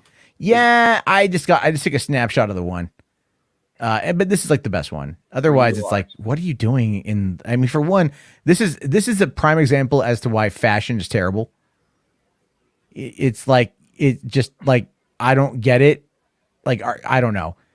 But I just think it's funny. I just thought it was funny. Oh no, she's definitely trolling people. She's playing into some of the stuff, which I love. I just thought it was entertaining. Yeah, I mean, I would guarantee that, definitely something there is, people are going to be doing stuff. There's going to be a lot of comments from someone using a lot of eggplant emojis and water squirt emojis. Oh my God! Stop! Right. Oh, You guys know who I'm talking about. Anyway.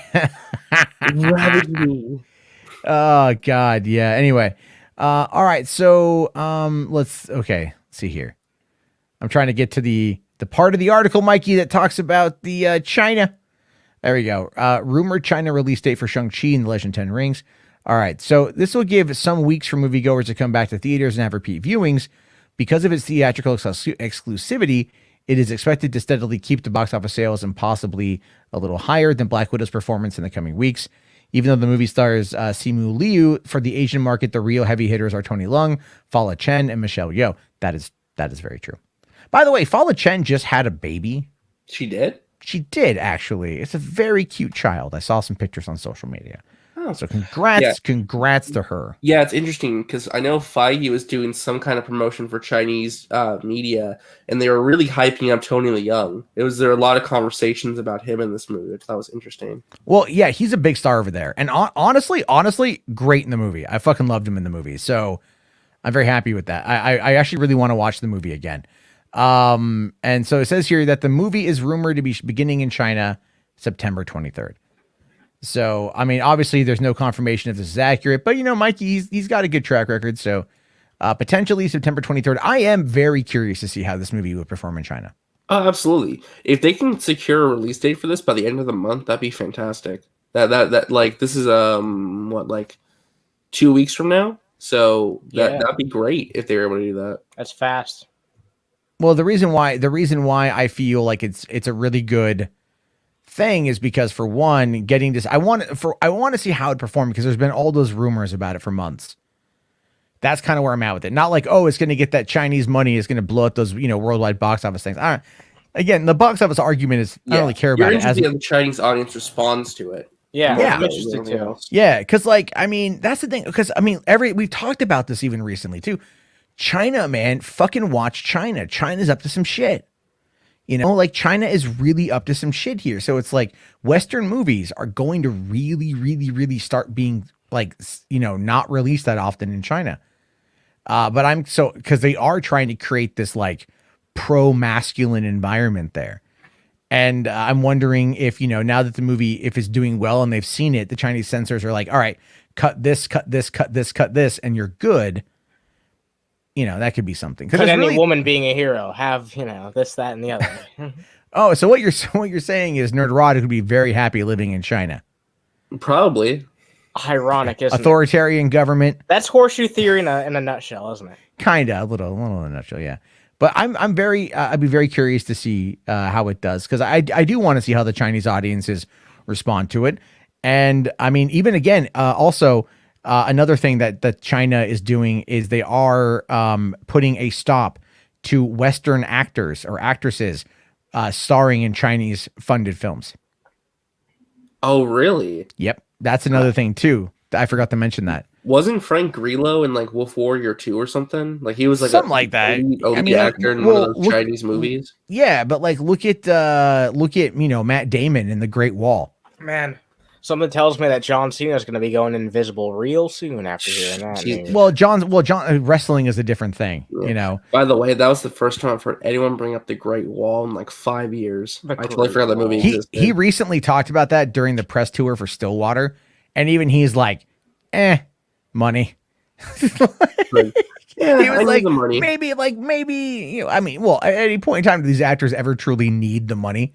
If you're living in a $24 million mansion, I guess, I really need that $25 million. Yeah. Oh, I got to do another Bourne movie to pay the mortgage this month. All right. They live pretty extravagant lifestyles at time. Just watch the Venice Film Festival. Everyone's like, oh, look at all these 24,000 outfit changes. I'm at a point now where I really just hate film festivals.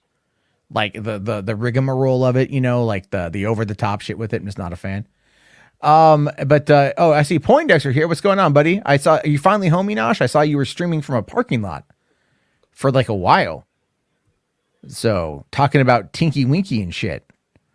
So that was weird. You got a confession, Enosh? Jesus, Matt.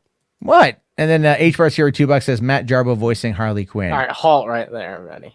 I'm not gonna do Harley Quinn. Yeah, don't do that. Oh my god.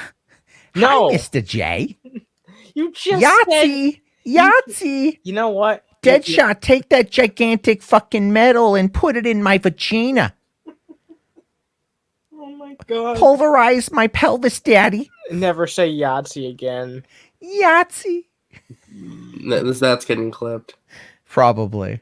Oh. Pulverize my pelvis. What the fuck am I Pelvis. thinking? Jesus Christ. You said it. I did. Oh, I did. Yeah, I thought it was fucking funny. Anyway, so Rational Skeptic here with $5, man. Thank you. Says China doesn't want to have the same fate of the USSR, the same fate as the USSR did when Gorbachev allowed more Western culture to flow in. So now they're cracking down hard. You know what? Yeah, but the thing is, like, I'm hoping that people actually like fight back a little bit. You know, like They're really in no position to do so. corporations are not going to sit there and fight back, and I wouldn't put it past our government to. Oh, I thought you meant like the individuals in the country. Oh yeah. Oh no. They're eventually they're fine. They're gonna stay there. All right. Like that's the whole thing. Like give it 20 years, we'll see what happens with China.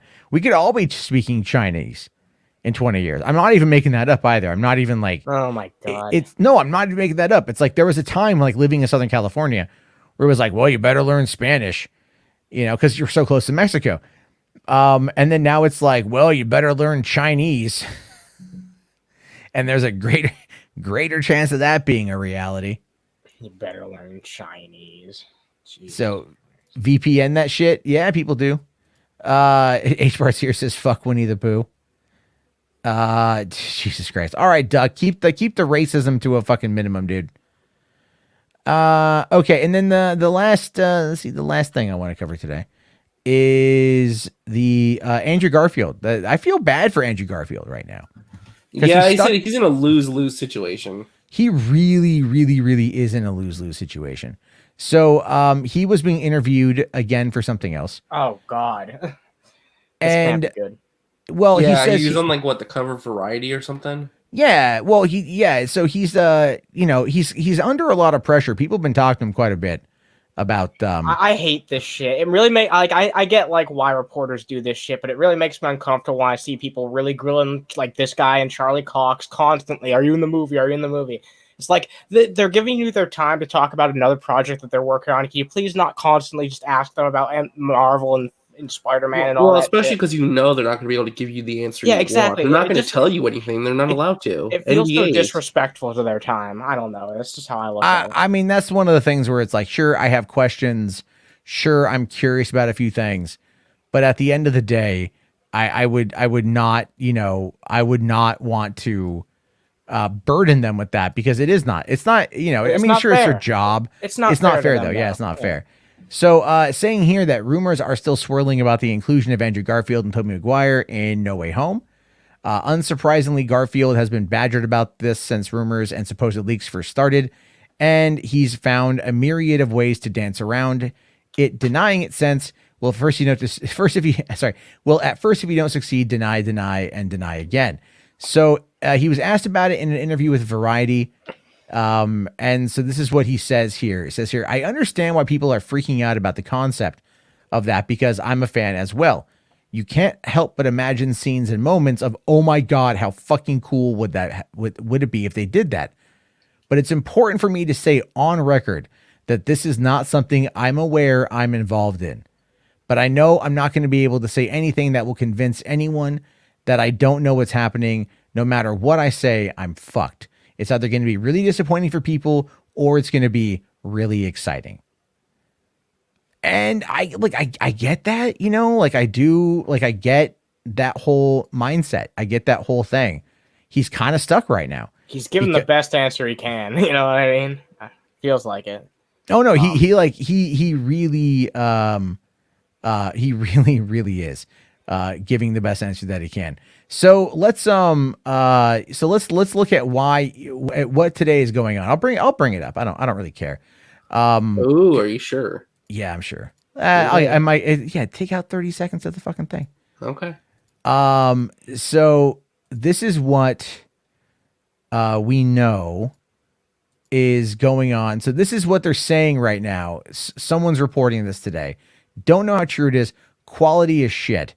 But this is apparently Andrew Garfield in Spider-Man on the set of No Way Home. And the other red arm right here is supposedly Tobey Maguire.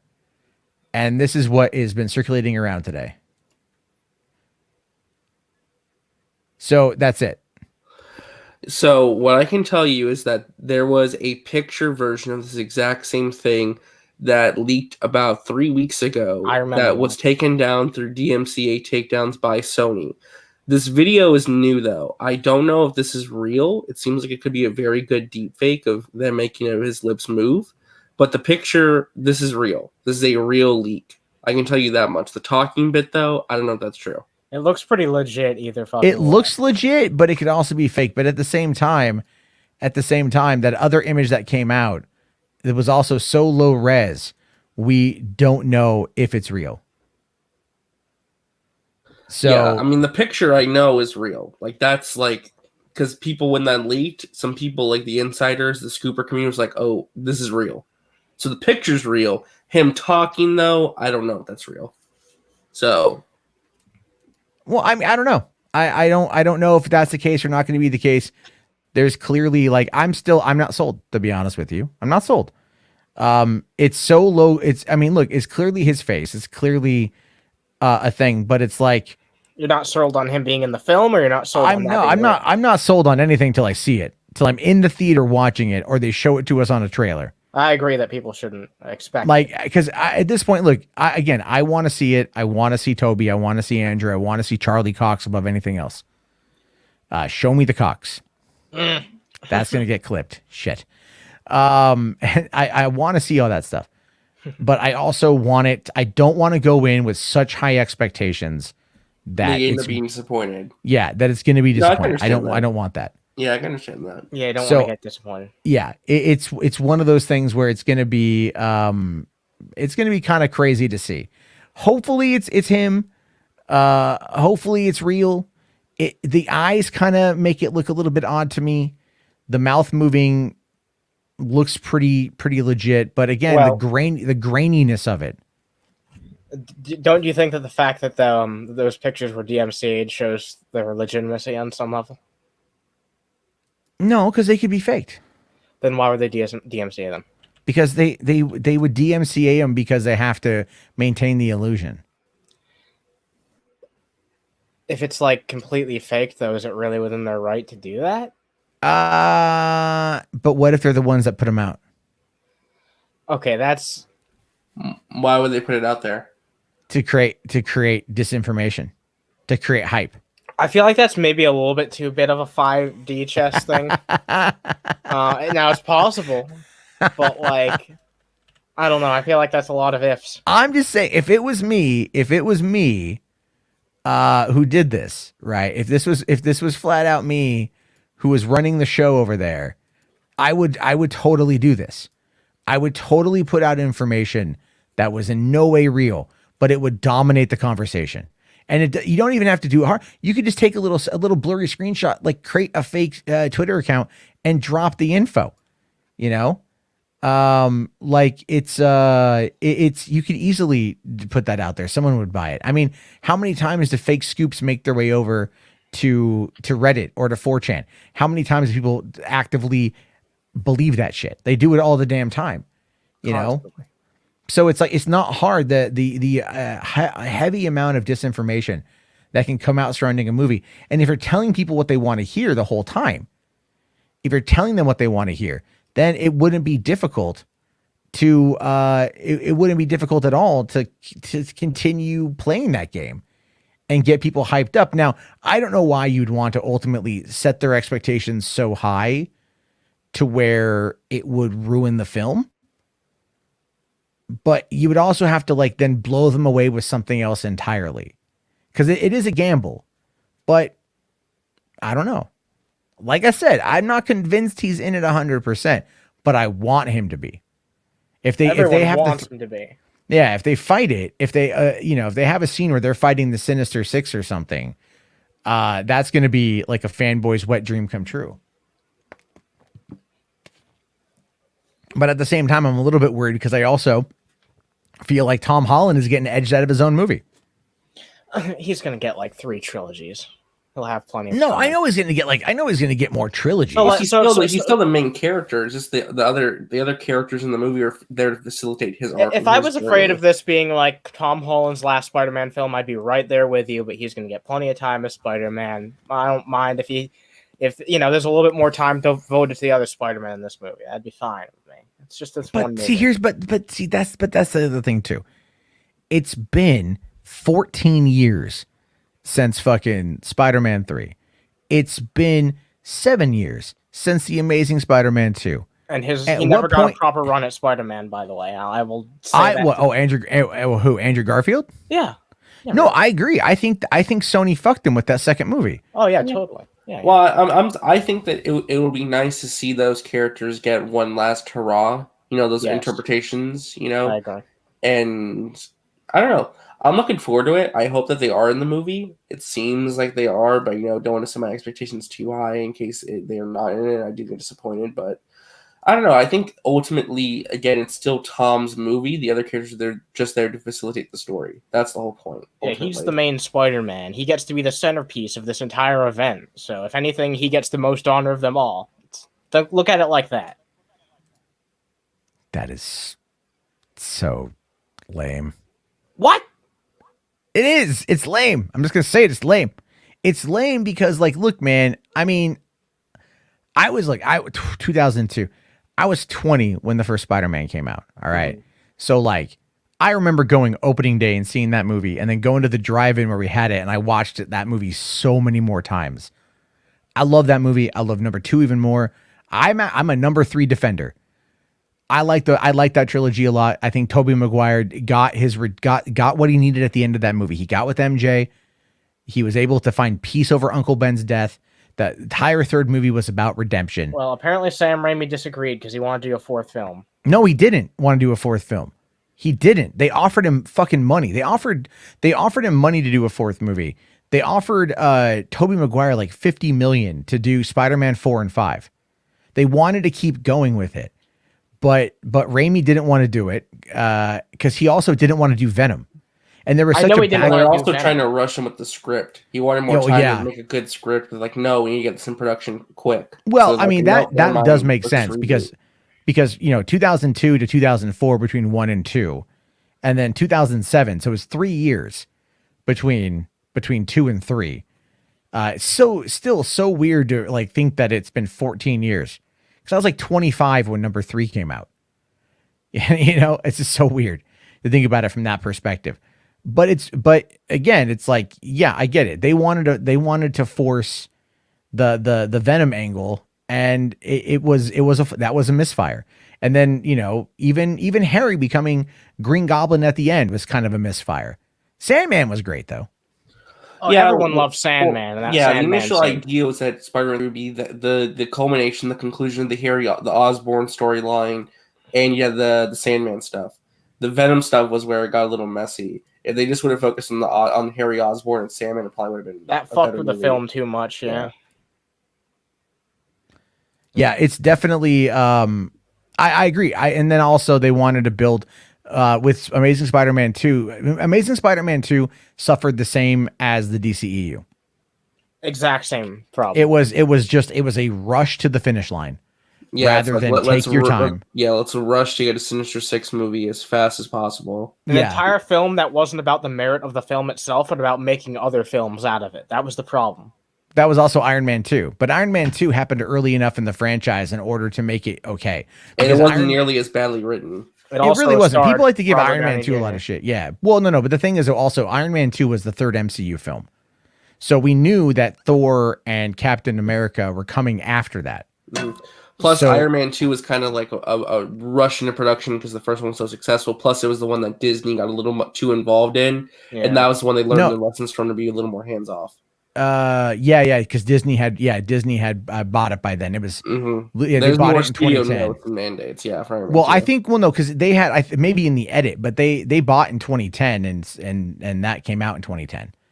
So that was the reason why Thor, Captain America, and Avengers. I think Paramount got like $300 million for Avengers without they doing a still have the damn thing. distribution. Yeah, their contract with Marvel Studios ended with Avengers.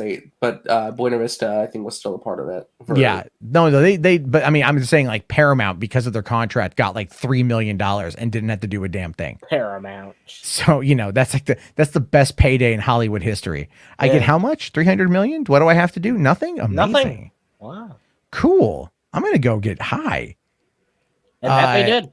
Yeah, I bet they did. And then of course, they started writing ideas for Transformers movies and borked their entire studio. So drugs are bad, okay? But I'm just saying, I think like Sony, it's that whole notion that Campy said last week. Sony doesn't need Marvel. That's a proven lie. But apparently I can't, I gotta stop with the Campy hate. I gotta, I don't know. I can't criticize these hot takes by these people. Even though you're a monster, Matt. You're a bully. I'm a monster. I'm a bully. Yeah, I got a lot of that shit today too. Real quick here, command unit with 15 shekels. Thank you, buddy. Says gonna trigger our resident Kermit today, so please react to Total Warhammer 3 announcement trailer. Less drama and more wholesome Warhammer. All right, I got it queued up here. It's only 3 minutes. It's not so bad. And then we've got there was a super chat from there we go. H Bart's here. Says Matt, I was calling Xi Jinping Winnie the Pooh. I know you were calling Xi Jinping Winnie the Pooh. I know when you say fuck Winnie the Pooh, I know what you're saying.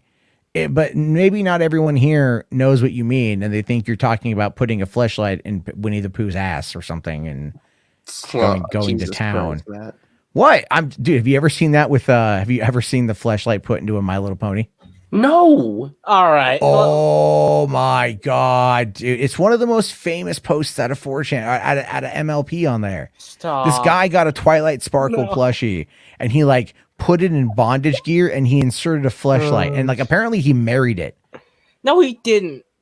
Didn't he? He wanted to marry it. He wanted to. Well, I mean, okay, look, if you're going to put a fleshlight in a My Little Pony and you're like, this is now my wife, is anyone out there really going to challenge you on that as like the craziest thing that you've done?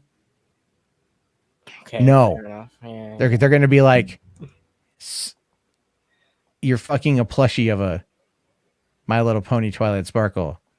That's my wife. Okay. That's such a you guys. I'm sorry you guys don't know about that really. Well, I know Annie does, but like it's an old story. You're like, of course you know about that. Well, I mean, yeah, I figured the anime boys would maybe know a bit more about this than me, the old timer here. No, fuck no. No, that's not anime. It's not anime.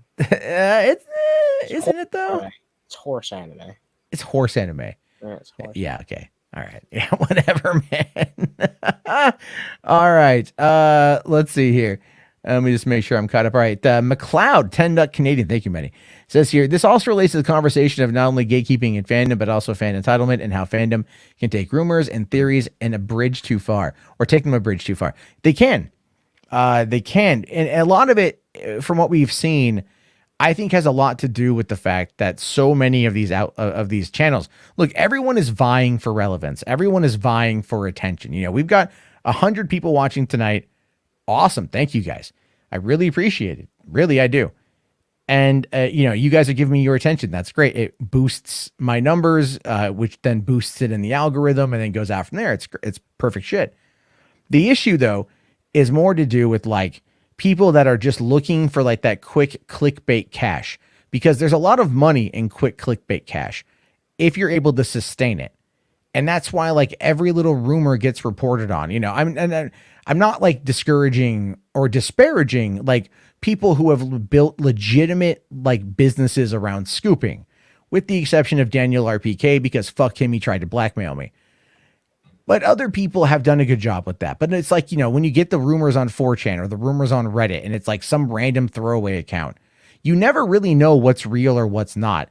And so people are really just kind of playing the game. They want to rush out there and they want to put that out there and they want to make it seem like they're the first to get it. But then other people see something like that, and if they like it or it sounds cool, it then becomes a narrative in their own mind because they want to see it. They have manifested that in their brain.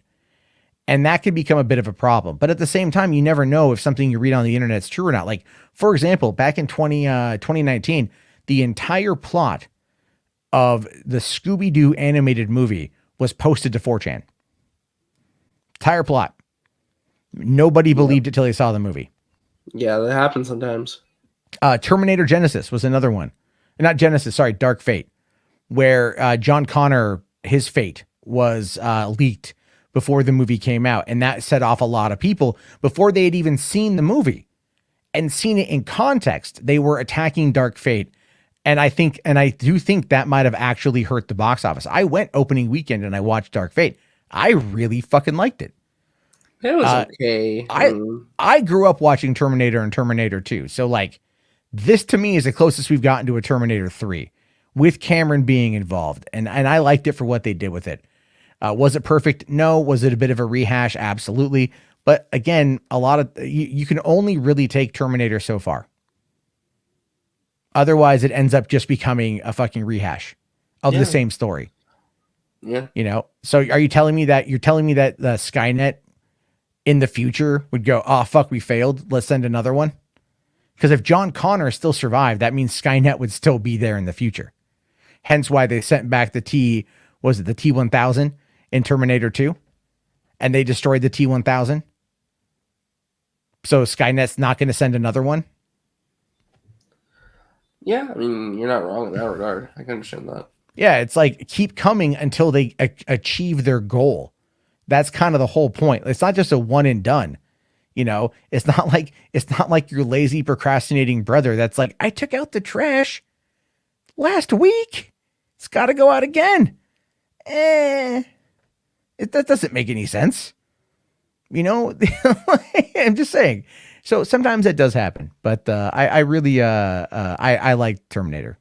I'll stand for that movie. McLeod here with another $5. Thank you so much, buddy. Says, and just to end up getting people's hopes up so high, only to find massive disappointment for all parties. Yep, that's the other side of that too. The expectations get up so high, and that ends up becoming a problem. So, I mean, I don't know how to counter that. We live in an age of hype and hyperbole. Yeah, it's hard. It's very hard, especially with like social media and the internet. It's very hard to get away from that. Yeah. I mean, don't get me wrong. Like, we'll be talking about like Star Wars or Marvel stuff, and I'll start getting hyped up talking about it because I'm excited. I want to see it. And that's my hype. That's my level of excitement. But, it's like, but again, anger sells so much easier than like actual fucking legitimate hype. That was a cool thing about the Spider-Man trailer.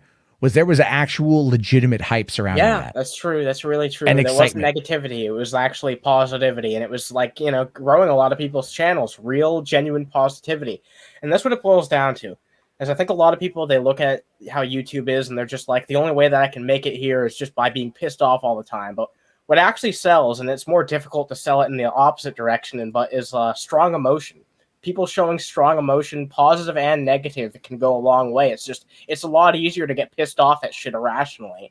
So that's what a lot of people end up doing. They just get pissed off at stuff, find stuff to get pissed off at, rather than finding stuff to get really enthusiastic about, because that could be more difficult for some people. No, I completely agree.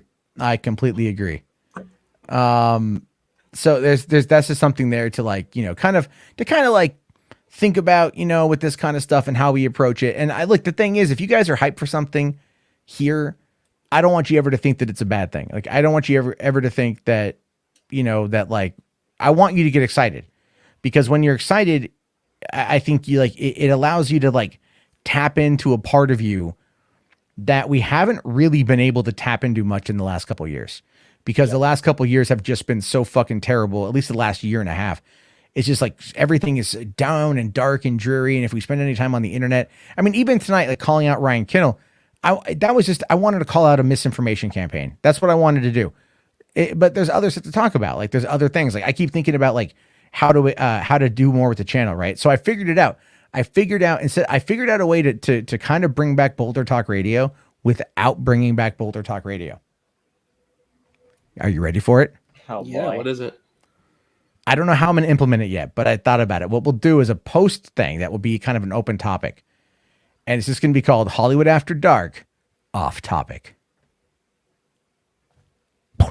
Off topic. Mind blown. Mind blowing, amazing. Yeah, Think about that. blown. Think about that, right? How often, how many times people say, you guys go on these long fucking rants where you just go off topic forever. I'm like, we're talking about Fleshlight, My Little Ponies tonight, I mean, to kind of dive into some of that weirder shit, I think might be fun to do. Maybe Yeah, like it'd be once a fun. week or something to kind of like people can drop information in the chat and we'll talk about it.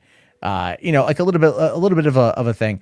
And that might, I don't want to sit there.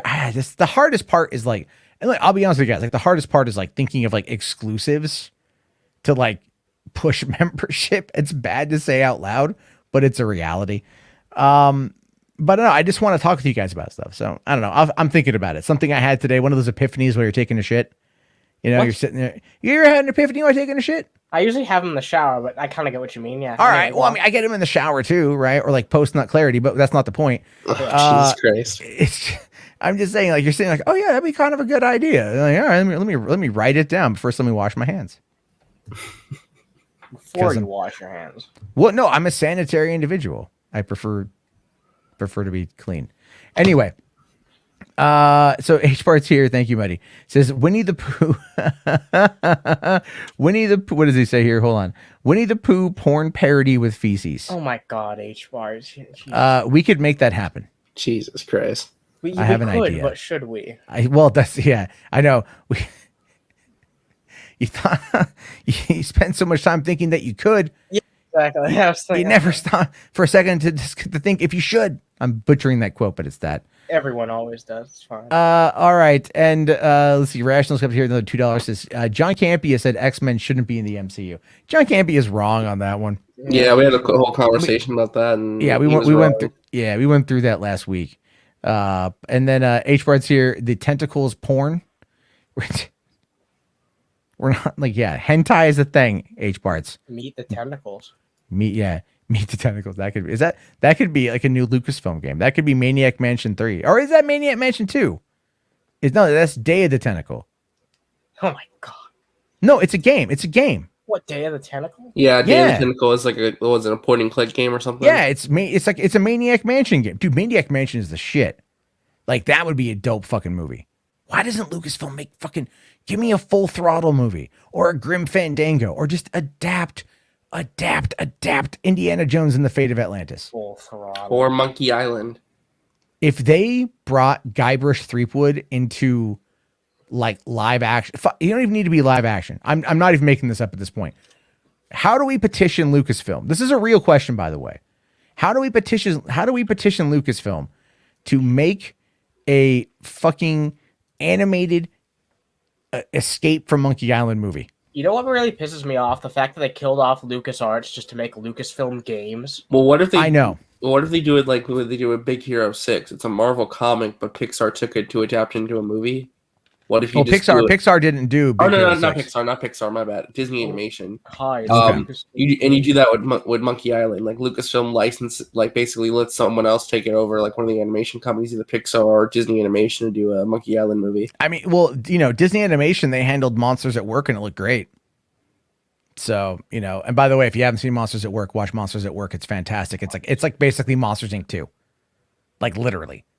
It is awesome. But yeah, I mean, look, the Escape from Monkey Island, for me, anything with like the SCUMM engine, I love.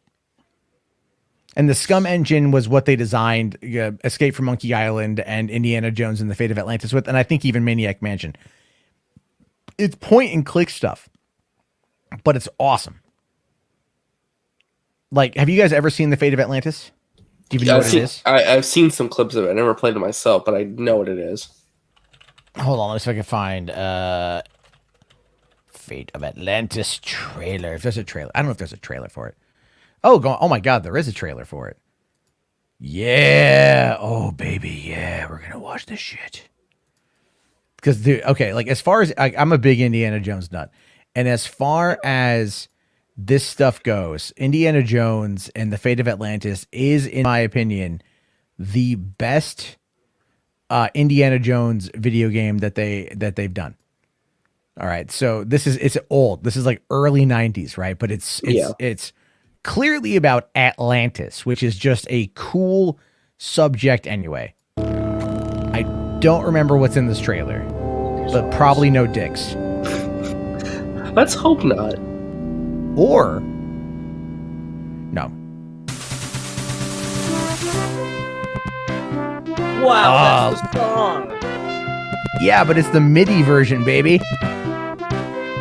CD-ROM talkie, over 8,000 lines of dialogue, full of digitized sound effects. Look at that gradient. Muse interactive music.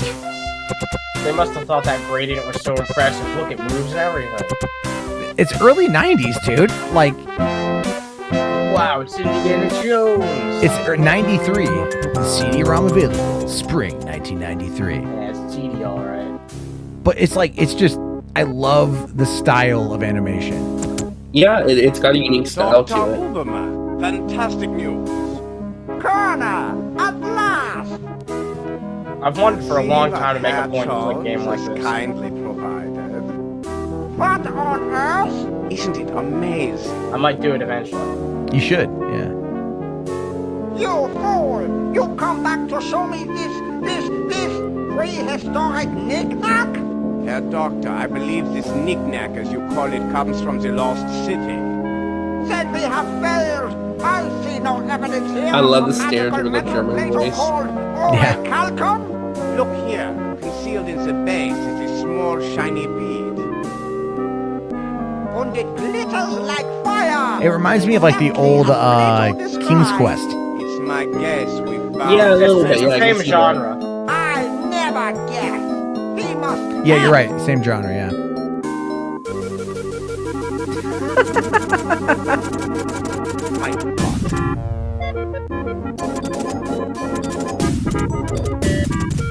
He's done it. God, I miss the early Quantity 90s. of uranium without any radioactivity. Man, back when bread was a smart nickel, huh? American scientists know nothing.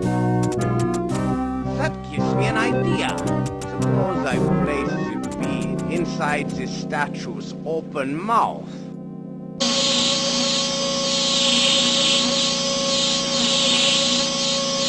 It's like the weirdest trailer. You saw that? Where's Indiana Bones? I know, it's only needed. Yeah. Think of tanks. And then Tupac walks in. Yeah, with this lack of cog. Use your imagination, Colonel. Think big like the Americans. Think of bombs.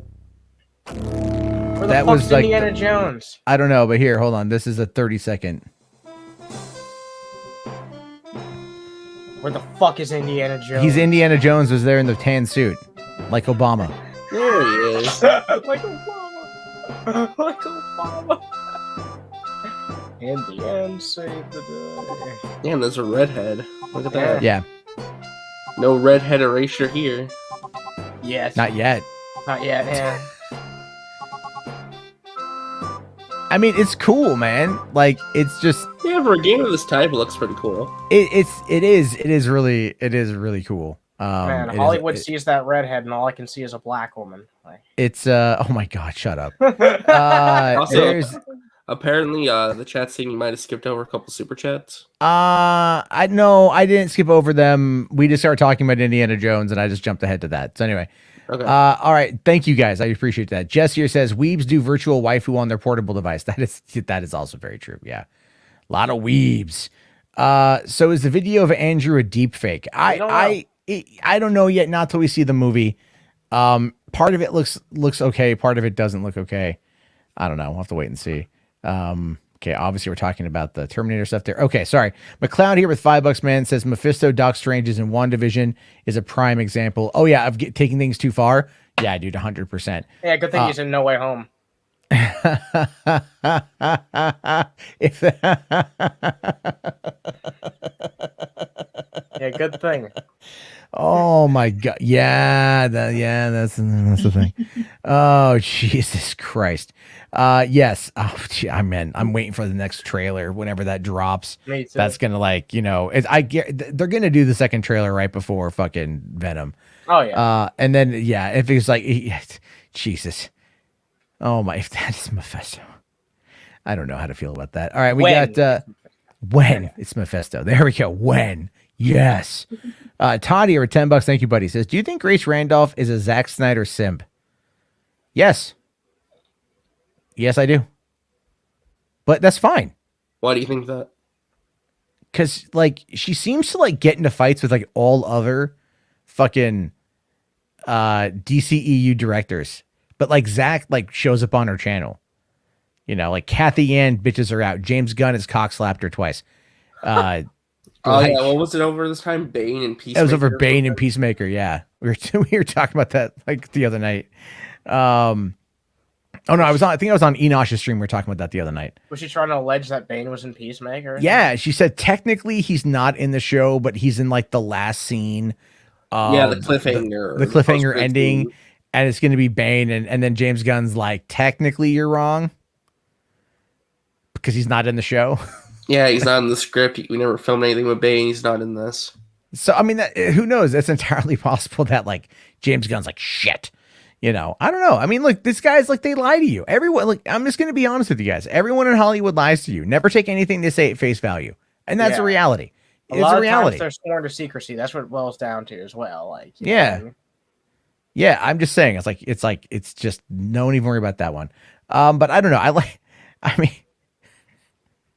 I do think Grace is a Zack Snyder sim, but that's all right. That's all right, man. That's all right. You know what? Because today I was at the store and coming home from doing delivery driving, and I was at the store and I saw Zack Snyder's Justice League on DVD and Blu-ray right there in physical form in America, no less. In America, the physical copy of that movie. And despite all of Warner Brothers like dumb fuckery to try to silence it, which I do want to talk about that tomorrow. Did you guys hear about that at all? No. They unlisted the videos talking about it. Like, yeah, the unlisted videos. like there's the unlisting of the videos. There's apparently like the unlisting of like the order page on Warner Brother Home Video website or something. I'm like, why? Why do you hate money? Why? They want people to be hyped for their Flash in a Pan movie instead. They don't give a shit about that. It's old news in their mind. They want to hype up the next big project with 2 Batman in it. I don't. Yeah, it's so weird. Yeah. It's just. It's like super crazy. All right. Okay. Oh yeah. There's Simon here at $5 says Hollywood After Dark, Jarbo's junk. Movie still he hasn't seen. Sure. I do want to do that as like a reaction thing, is like movies that I haven't watched yet, because that would be kind of fun. And there's a lot that I haven't seen, but I don't know about Jarbo's junk. Yeah, I don't think you should name it Jarbo's. Yeah, nobody wants to see that. That is not true. But also like in the vast scheme of things, remarkably true. But like we're talking like 99.9999% correct in regards to nobody wants to see it. But there's that 0.01% of somebody who is okay with seeing it. And they're asleep in the other room right now. Wow. Jarbo's junk. And also possibly other people on the internet. I don't know. But they haven't, because I'm a very private person for my private parts. That being said, I need to get a tan. No, but I like doing like the off-topic shit. Just kind of keeping it on brand is really what it is. Javi here says you should have a subreddit. I do, $3 Theater, actually. There is a $3 Theater subreddit, which I just never promote. I didn't even set it up. Like, I know Ryan Hartwell puts a lot of the content there. Thank you to Ryan for that one. Yeah, there is one. I got to start, I guess, pushing people there. I don't know how to run this shit. I'm terrible at community management. It's why I don't do well in games like Fallout Shelter. Everybody fucking dies. So we got Roosevelt here with $5, man. It says Alex Jones is to be in Geeks and Gamers. Yes, he is actually. He's going to be on Friday Night Tights this week. And we meant to talk about this at the beginning of the episode, but we kind of jumped into the other stuff. I did have a screenshot here from Geeks and Gamers with this whole thing. Apparently, they've got Alex Jones coming in to Friday Night Tights, and the quartering is also going to be there. Yeah, they said that their goal is Jeremy's repeatedly said we're going to break the internet. That's their goal. They want to break the internet and shoot Friday Night Tights to like higher levels. Seems like career suicide to me. It absolutely comes across as career suicide. There's no better way to. Well, especially if it's on YouTube. That's a very dangerous game to play. Alex Jones has been taken off of a lot of platforms, and you could easily get your channel demonetized. He was like one of the what he says. He was one of the first people to get censored on almost every single fucking platform. You're playing with fire by doing this. And I said this before we even went live. If you really wanted to do the grift here, you would put this on somewhere like Vimeo, advertise it as an episode too fucking spicy for YouTube, and give it out to all your patrons and rake in the fucking cash. It would help you find an alternate platform and get your audience to hop over to in case of emergency. Stop giving them ideas. Well, they're too fucking stupid to do it. So no, I know. Well, yeah, I mean, they could put it on Vimeo and then charge a premium for it. That wouldn't be a problem. Other people have done that. These are the kind of guys that would put it on BitChute or Odyssey or one of the other alt platforms and think that that's going to be the best course of action. Because what? Friday Night Tights on Nerdrotic's channel, right? Or are they going to move to Geeks and Gamers channel this weekend? I think they're going to do it. No, Nerdrotic is the bigger channel, so why not have it over there? You know, I don't know. I don't know how they split cash. They better if they be do careful. split cash. They need to be careful. That stream could easily get demonetized, and it could affect their entire fucking channels. Or worse, like that's people don't, especially like these big tech companies. They don't like Alex Jones at all. Like they got look. Let me throw out a little bit of a spicy theory. Okay, I'll let me put on my Ryan Kennel mask for a second. Oh God. Look, the reality of it is this: these guys, I think they see that there's writing on the wall eventually. Eventually, YouTube is going to boot them because they have to go harder. They have to satiate that audience's need for more, and it's going to push them to do something. Jeremy's already trying to back out for YouTube and create his website to have a paid monthly feature, $10 a month, in order to be able to get access to exclusive stuff. So you think they just want an excuse to get kicked off of YouTube? Yes, because if they get kicked off of YouTube, then they have the ability to build their own thing and bring their audience over for a direct cut. No 30% take on super chats. No corporate overlord telling you what you can and cannot say. Potentially, like, end a career, though. Like, do you really? No. 100%. Let's be real about what the outcome of it will be. They still need YouTube to find new people. Are these people really going to risk all their losing fucking YouTube money? would be a loss of relevance. If they lose monetization, then they can use the algorithm to still spread and put it out there and then just direct people there. That's what Jeremy's been doing. So I don't think they'll be able to like get people fired up of anything short of getting their channels terminated over. Well, the only person that would end up getting hit would probably be Gary. Now, if you bring on anyone and they start talking about, like, if Alex Jones gets high and he starts talking about, like, you know, the Sandy Hook situation, which he might not, because as far as I know, he's still in the legal battle with that kind of stuff. It's Alex Jones, though. He's unpredictable. Yeah, he's that's kind of the point. He's a wild card, but he's also, like, Jones is not stupid. All right. He's a grifter at the end He's of a the grifter. day. He's an epic grifter, and he's a grifter going up against other grifters. There's a reason why. Go watch him on Logan Paul's podcast. He started acting all crazy and shit. Like, you know, high energy, moving around. I mean, throwing them off their game. That's the whole point.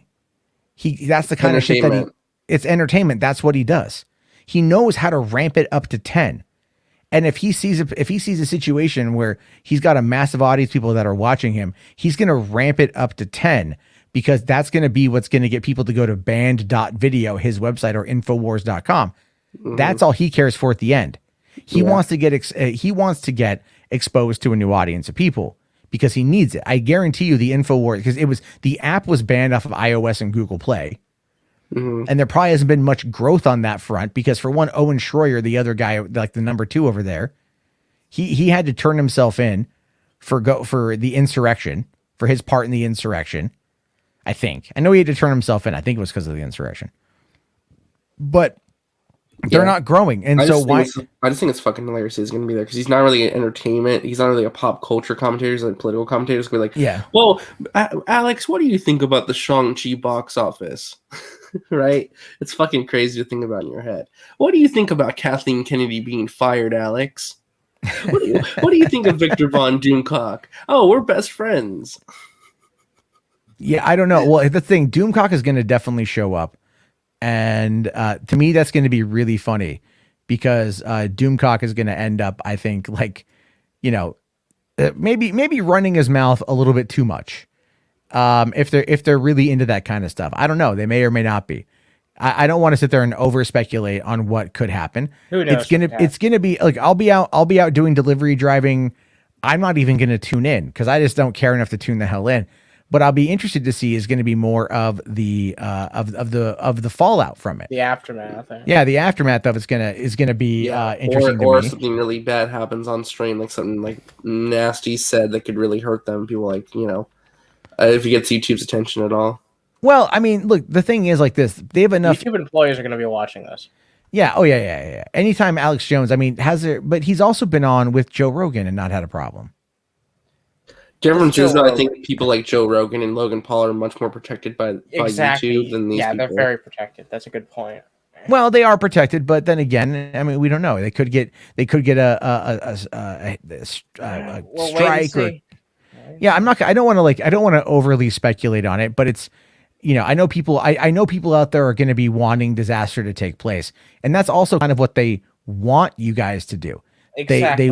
They want you guys.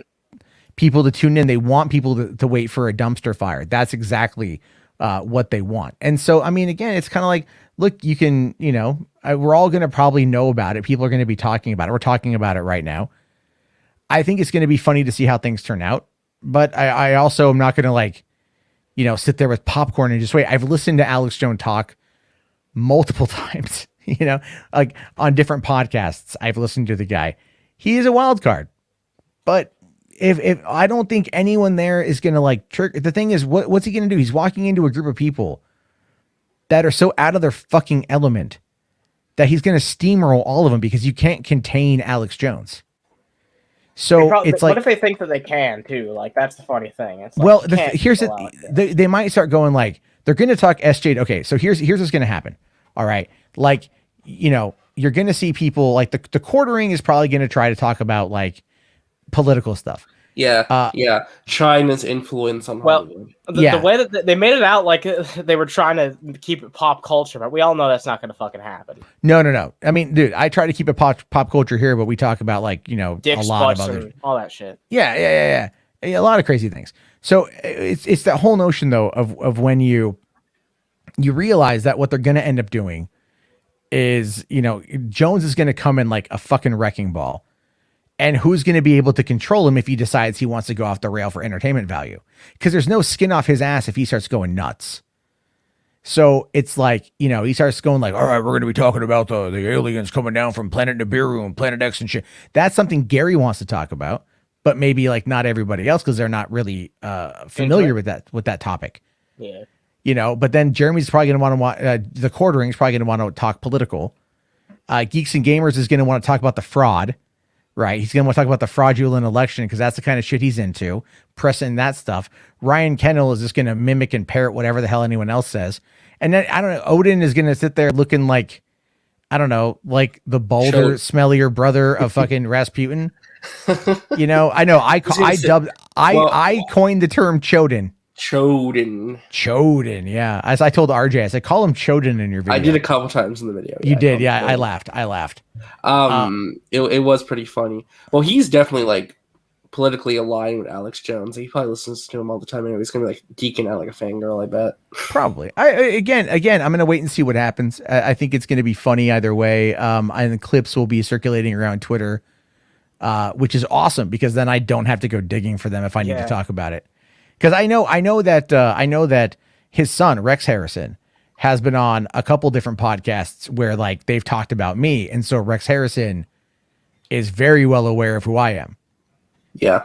So I don't know and I know that they've talked about me and what happened over on InfoWars It wasn't with Alex Jones. It was one of the other guys, like the low level guys. I forget his name. But then like, so it is likely, I guess, that like Alex Jones is fundamentally aware of what happened 3 years ago. And given the fact that I've like severely ticked off that group of people in the last week, who knows? Maybe Boulder Boys get a pop up in the conversation. Who knows? Alex, what do you think of Matt Jarbo? Who? Yeah, he's the guy that flagged those people. Come here. Oh yeah, I heard about that. Oh yeah, I heard about that. That was terrible. You know, it's like Terrible. Yeah, it's just, You know, it's- I lived in boulders. Is how I got as swole as I did. You know, carrying boulders ain't a joking matter. The Boulderbergs. the Boulder Perks. There we go. That's it right there. You got it. Oh, sorry. Harrison Smith is the name of the other guy. Thank you, Kira. Yeah, that's him. That's him. You know, so it really is just hysterical. Like they're gonna do this. It's Friday. I'm gonna. All right. I you know, it. Let it. It's going to be a topic of conversation for sure. It's, you know what? I'll probably end up. I don't know if I'm going to be streaming Friday night or not. I will have to wait and see. If it's a dumpster fire, I'll probably come home and be like, all right, let's do a stream. Get me the clips, boys. Yeah. Get me the clips. Yeah, you know. So like Jesus Christ, it's gonna be fun. I want to hear though from you guys because we're gonna probably just answer the last couple super chats and then gonna check out the little thing from Warhammer. Probably call it a night because I still have some more editing to do, and it's a little later than I liked, but that's okay. HBarts here says Elmo won't touch monsters at work because Mike and Sully are not the main characters, but I said it's great. Elmo needs to watch it. All right, Elmo needs to watch it. So we'll let's see. Hold on. Wait, I saw someone say that Fatal J was here. No, I didn't see him unless he blocked me. I'm not able to look at him, but I don't know. I can't see him in the side chat, but I don't think he's here. I don't care. All right, and then let's see. Fourth here says, should reviewers like Grace Randolph spoil the end of movies like Grace tried to do with Birds of Prey? No, not at all. And that's not their role. That's not the role, and there's also meant to be more of an ethical thing, in my opinion. Yeah. Well, it's because she did that because she was like, I need to stop them from adding pedophilic elements to this movie and homophobic stuff. It's like, that's not your role. Plus, that ended up not really even being true anyway, supposedly. And then she admitted she was straight. So, like, stop being a Karen. Karen. If she was gay and she was trying to shut down homophobic ideology in this movie or homophobic conversation, that would make sense. She would have a valid reason to do it. Yeah, but Matt, eggplant emoji, eggplant emoji, eggplant emoji. So there's an argument. Yeah. Okay. I still think though that Grace needs to like not spoil shit. I think people. No, I agree. I think a lot. Yeah. On Twitter. On Twitter. Nonetheless, I'm like, she blocked me, so it's all good. That's really fucking ridiculous. You should not be spoiling people's experience, but even again, if it's a subpar experience that like hype Birds of culture. Prey. That's why it happens, because of the hype culture. Yeah. Because people want to know stuff about these movies ahead of time, so she feeds into that. Because again, it brings attention to her channel. Just like we're seeing with No Way Home. How everyone wants to have every detail before it comes out. It's like, God damn. But we also intrinsically like to have things spoiled too. We do. Yeah. We do. We've. I mean, I don't know if it's a learned trait or if it's just like one that protects us. It's like an instinctual trait. We want to know everything. Yeah. Well, we also want to know the outcome so we can also kind of gauge our, like maybe just modify our expectations a little bit. Real quick here, Maverick Zero became a new member, dude. Thank you so much. I did see this while you posted it. Unfortunately, though, I was not able to get to it right away, but I did quickly add it to our roster. Already ready to go. You're right there, buddy.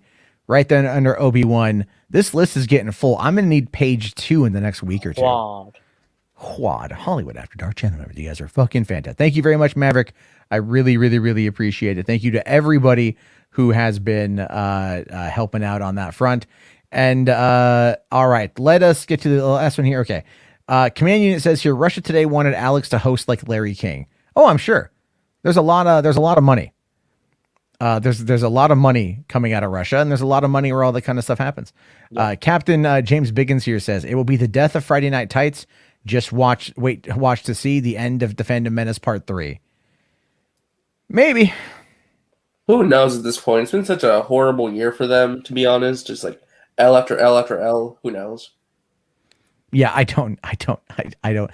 look, I'm not saying I want them gone. I don't. I just want honesty in reporting. But there's, if you know, people who make the money by not being honest. And I'll be fair. Like what happened to me a couple of years ago, I'm a bit more stringent on that now than I used to be, probably, because it's like I know about the fake things people have said about me, and I know the damage that it has caused with a lot of other people who still 3 years later believe it. And it, very difficult to try to kind of stamp that out. It's one of the reasons why, honest to God, it's one of the reasons why if anyone brings up Andy Signor and they call him like a sexual predator, I shut it down. I don't like the guy. I think he's a vehemently terrible person, but he did not do that. So you gotta, you gotta defend it where you can.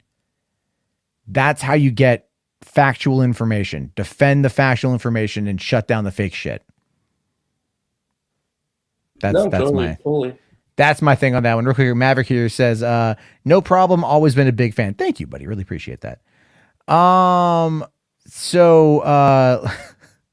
right, let us take a look here at, this is the Total War Warhammer 3 official cinematic trailer.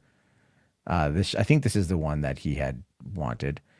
He'll let me know if it's not the right one. I think it's the right one. Okay. Wait, isn't this the one that like HBarts really hates? I have no clue. The Aurora Borealis. At this time of year? Isolated entirely in your kitchen. Turned our back on us. Exiled to a wasted land. Brothers and sisters betrayed. Was the meek cling Wow, it's to Skyrim, power. guys. Yeah. Is this the announcement trailer? That's the one he said he No, was. I know. This is a cinematic trailer. He's all horny. But what? That was good. Be the All right. bulwark the world relies on? Does it make us weak? To witness endless loss?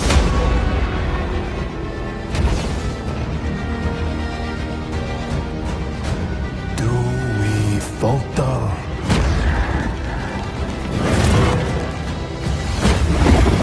No.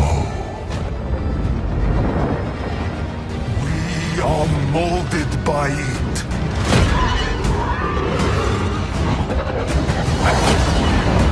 Forged hot against an anvil of ice. Rage consumes us.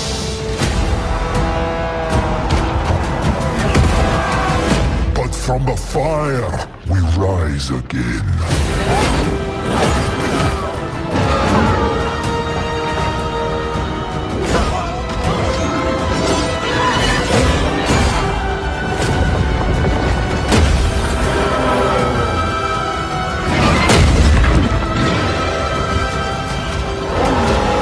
What the hell is that? Looks like an ice Godzilla. Awesome. Arnold Schwarzenegger, Mr. Freeze. Kind of sounded like Schwarzenegger a little bit too. Stay cool. The Russia Bears combat. Just Elder Scrolls Oblivion. It's fucking awesome. No, that was cool. All right. Well, apparently we got the wrong one. So Well, it was awesome anyway. So yeah. So this is the this is the other one. This is the one he asked for, which I'm only doing because it was his birthday yesterday. So I'm gonna Jim Matt, that's What? 2060. All right. I'll drop it to 1080. No. Peggy Let's go 60. full fucking 4K. Fuck it. Full fucking 4K. This is Total War. This is Total War. baby. Yeah, we're gonna catch this in 4K, you guys. You're not even streaming in 4K though, so it doesn't matter. It doesn't matter. It matters to Annie. me. All All right, right. whatever. All right. Like you guys aren't even gonna see it in like 4K. It doesn't. Fuck off. Whatever. Peggy 16. Peggy. God dang it, Peggy. Damn it, Bobby. I said stop playing with your Sonic the Hedgehog. Stop bouncing that ball. Get in there and do your homework, Bobby. Instead of beating your meat in my Stop tool watching shed. that pony show. Oh, I'm about to bust.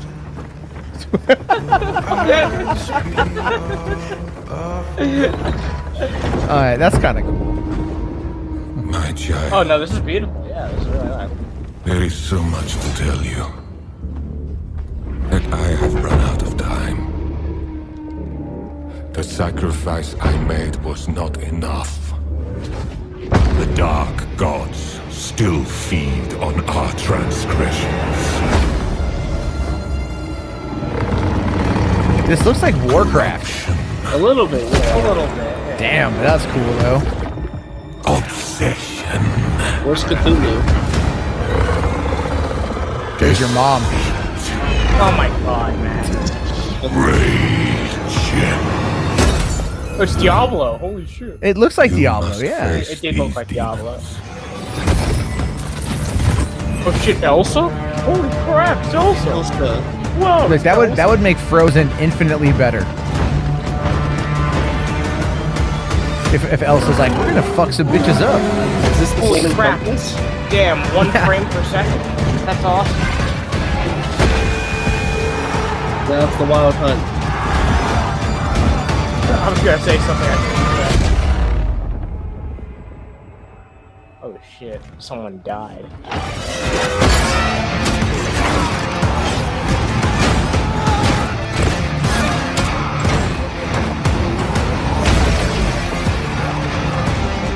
It is Elsa.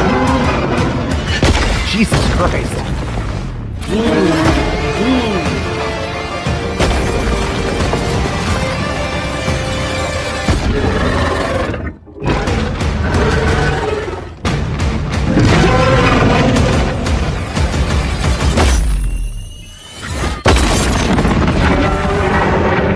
Hadouken!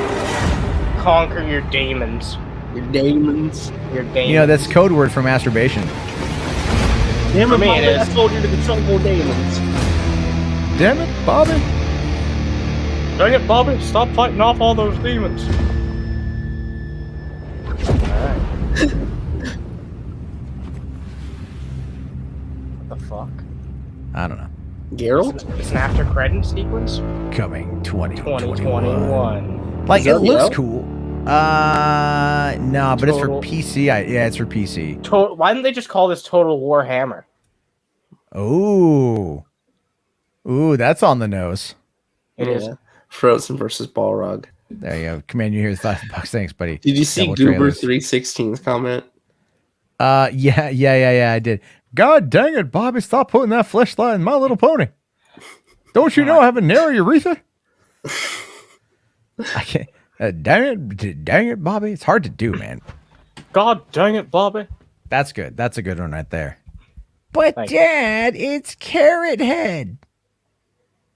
That doesn't sound anything like Bobby because I'm That not doesn't sound Pamela anything Adlon. like- No, you're not. Not You're no yet. Pamela Adlon. Yeah, or Mike Judge, or Kathy Najimy, or Stephen Root, or Brittany Murphy before she died. That's still pretty sad, actually. Yeah. Yeah. Yeah. Yeah. Yeah. Yeah. Yvonne here says Ready Player One. Yeah, it feels like that, doesn't it? Yeah, it sure does. So you think in the world of Ready Player One, there's somebody who has like a Hank Hill persona? Persona? If Rick and Morty exists in Fortnite, then yeah. Oh, okay. So speaking of Fortnite, the other night I was in bed and I was charging up my Please my- don't tell me you watch Fortnite porn. No. Okay. Anyway. Is there? Of Anyway. course there fucking is. Yeah, there's I Minecraft haven't gone porn. and looked. It's like Overwatch. They take the models and they fuck 'em. Wait. Like the monk from like the monks from like Minecraft? Like what are they like? Is it The like monks? interspecies erotica? No, yeah, no, No, the Minecraft- models. Okay, now I'm looking this up. Now I'm looking this up here. Hold on. I'm just saying. No, No. I've never looked at Minecraft Rule 34 before. No, So Matt, now you no, guys are now I'm doing it. Matt, I hate to break it to you, but like, it's not just a thing that people do. It's like a joke. There's Oh my actually God. there's actually like legitimate people who make a living making that in particular. Yeah, well, they take 3D models. A creeper is getting it from the Ender. Yeah, Stroganoff. He is actually stroking it off. Yeah. Wait, he is? In this image, yeah. I'm not going to show it though. That's creepy. You're not going to show it. I'm not going to, like, what? I don't know what I'm looking at. Like, why does you'll show Doc and Marty, but you'll fucking I forgot about the dick. Wait, why the fuck did you look on Minecraft porn? I said because Fortnite we were just porn. talking about. He said Fortnite. I said there's Fortnite porn. He's like, yeah, like there's Minecraft porn. I'm like, there's Minecraft porn. I've never seen Minecraft. I've never looked up Rule 34 Minecraft, so now I have, and I'm not impressed. I mean, look up the Rule 34 Fortnite. Let's see what that does. Okay. Fortnite characters are just like cartoon humans, though. That's boring. Who cares? All right. Well, yeah, I mean, like, what are you gonna do? Fuck someone cosplaying as a Fortnite skin? Oh wow! I thought I was clicking on the Rule 34 website. Apparently, I clicked on Pornhub. Wow. Who the fuck would want to fuck a Fortnite skin? A lot. I mean, I am just saying that. Look. What do you really think that there's a market out there to get a skin job? Let me get started. Was it like the 3D models? Yeah. Oh my god! Of course. It's just like Overwatch. It's just like Overwatch. Yeah. Except for the Overwatch stuff. The thing, yeah, but I'll tell you, like, I'll just be honest. I know this is like super off topic and whatnot, but like these penises are entirely way too big. This is Hollywood After Dark, off target. I'm just saying, the penises aren't realistic enough. Is what they're not. At. What I'm trying, they're overly real. Like, yeah, they're well, no, because it's like they're basically the size of like a baguette. All right, and then it's like the character model is just like, you know, and wait, it's like, does it have the generic like porn noises in the background? I'm looking at the GIF, like the preview GIF. I'm not actually clicking on any of the videos. Okay, but everything just looks like the dude is rocking like a French baguette. You know what I mean? Like a 2-foot fucking hog. Yeah, an impossible Whopper. Yeah, and then also the gag reflex is just like completely gone. Yeah, there's no way that you could take that entire subway scam. To be fair, though, you don't go to Pornhub for the realism. Yes, you do. I mean, like, yeah, I want to believe it. I want to fucking believe it. It's kind of weird. Yeah. All right. So, Captain James Wiggins, really, Matt? Are you fucking kidding me? Is this your first time here? Don't show it. I'm not going to show anything. Yeah, I'm just gonna talk about it. Like, I'm not. Anyway, why did we bring up Fortnite in the first place? Oh shit! There we go. Oh no. No, I'm not looking that up. Why did I bring up Fortnite? Because I was laying in bed, and when Fortnite first dropped on the Nintendo Switch, like 2 years ago, last year, I forget. I 2018. No, it was after that. It was. Oh, I know. It was June. Fortnite. It was June 2017. It was the first E3 with the Switch. No, Fortnite came out on the Switch. In 2018. Really? In 2018? I figured it was No. I think it came out in there was a resolution boost this year. I don't fucking know. Whatever. It doesn't matter. Either way, I downloaded it. I played it a little bit a while back. But I never I was like, maybe I'll, I don't really feel like turning on the TV and whatever. Maybe I'll lay in bed. I'll download the update for Fortnite on the Switch and I'll play on the Switch. I don't know why. It's like just something to play. And then I go to do it and it's all like, you need 13 gigabytes of extra space. And I'm like, the fuck? Yeah, Nintendo wants you to get a micro SD card at this point for all your games. Oh, yeah. No, I'm like, I better go get like a larger one or something like that and put it in the bag. But I just thought that was kind of funny. I'm like, on the Switch, everything now is insane. Mm-hmm. I did check, by the way. It was 2018, June 2018. It's been 3 years. Fortnite. That's so weird. It doesn't feel like 3 years. Although, the last couple of years for me have all kind of been a blur in general. So it's kind of like. Yeah. All right, this is turning into a Fortnite podcast. And you know what? Fuck Fortnite, man. It's all about PUBG. It's all about PUBG, man. Fuck PUBG. That shit's broken on it. That shit. Oh, really? Warzone ain't broken? Apex Legends ain't broken? They're broken, but not as bad as PUBG was on Xbox One at first. Yeah, not as bad as fucking PUBG. No, PUBG's on. PUBG right now on Xbox is great, dude. It's like they've really overhauled it. It's like It feels more functional. Like, Like they a really, video game.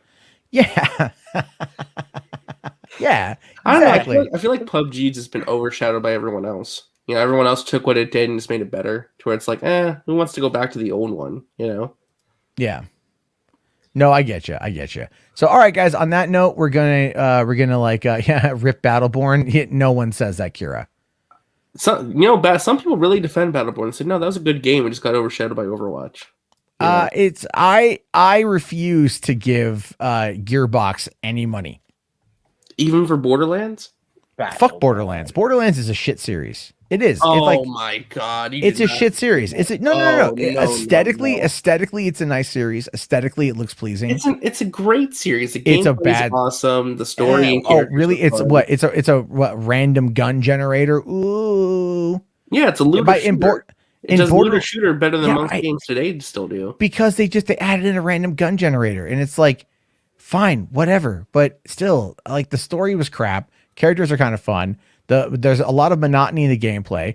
2 was better than 1, and but I'll tell you this though. This is a reason why I will not give Randy Pitchford a single red fucking cent that I have, and that has everything to do with Alien Colonial Marines. I understand that. Because that is not even the bullshots. All right, it's not even the bullshit they put at E3. I understand E3's marketing. I get it. That isn't my issue. My issue is the fact that they siphoned funds that Sega had given them to do Colonial Marines, and they put it into Borderlands 2, which again, I wouldn't have as much of a problem with if they didn't fuck up the coding so bad on Colonial Marines and then never go in and fix it. They trashed what should have been a fantastic new entry into the Alien franchise. No, they definitely fucked it up. They fucked it up. And they never apologized for it. And they went on to go, oh, but Borderlands 2 did really good. No, fuck that shit. I never bought the pre-sequel. I never bought number 3. If I do pick it up, it's going to be either a free download from Sony or Microsoft or whatever, or I'll get it used for $5. I'll finish it, I'll shit on it, and I'll send it back to Pitchford. Fuck that guy. I do not like that guy. So are you going to refuse to see the Borderlands movie? I refuse to pay money to see the Borderlands movie. How I get there is an entirely different story. Okay. I can understand that Colonial Marines But was a massive fuck up. I can that is not just a massive fuck up, dude. That is fucking with aliens. And Alien Colonial Marines was meant to be the canonical sequel, the canonical sequel. And that was like, and it's actually a pretty good story, but the gameplay was so atrociously terrible because the coding on the AI was off by what? Wasn't like a period? Well, some of the writing was fucked up too. Didn't they bring back one of the characters that supposedly died on screen? Yeah, they brought back Michael Bihn's character. How the fuck did they manage to do that? It was Hicks, wasn't it? They brought back Hicks. Yeah, I think they explain it. But then again, even in Neil Blomkamp's pitch for Alien 5, it was going to be Ripley and Hicks. So, Okay. I'm just saying. I'm like, fuck that shit. Have I played the new Aliens game? No, I haven't gotten the Fireteam Bravo yet. But the Alien it looks pretty fun. The Alien Isolation is actually a solid game, and the fact that people are still playing it nearly 7 years later is really insane. Like, people are still actively playing Alien Isolation. Yet they still won't make a goddamn sequel. I know, and they never gave us any kind of DLC outside of just like more survival maps, which is arguably cool, but what the hell? That game sold well. And it was very well received. I mean, I thought like the middle act of the game was kind of boggy, but the beginning and the ending were pretty fucking cool. Is that true about Anita? Anita, yes. What the fuck? Yes. I didn't know that. Yes, Cool Mo D is right. There was a fan fiction that was written where Anita Sarkeesian killed Randy Pitchford, and she I think either posted it on her blog or on her website or something, or whatever. I'm assuming they didn't go over very well. No, a lot of people. This is before people forgot a lot about Colonial Marines back then, and they were like defending Pitchford because the enemy, my enemy sort of thing. It was a lot of weird times back in the fall of 2014. A lot of weird stuff happened. Yeah, I several years remember ago. most of the Randy Pitchford shit because Jim Sterling covered it back in the day. Back when Jim Sterling was always terrible. Always. I never liked Jim Sterling. Now Jim Sterling, unrecognizable. I tried listening to a new Jim Sterling video and I was like, it's okay.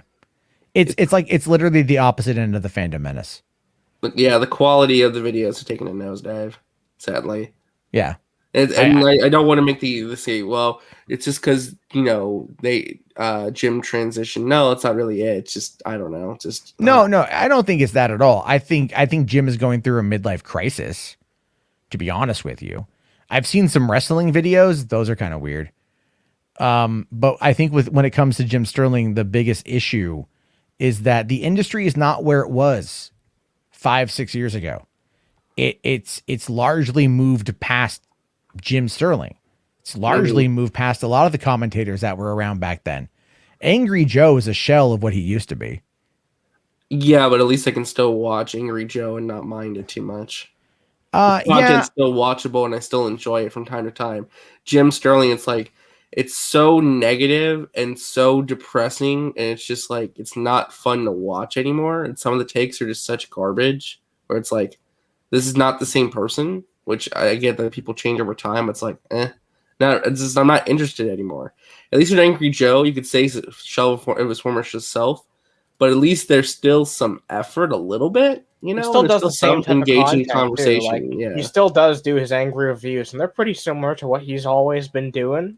Yeah, but I feel like he's kind of let himself go in that physically? regard.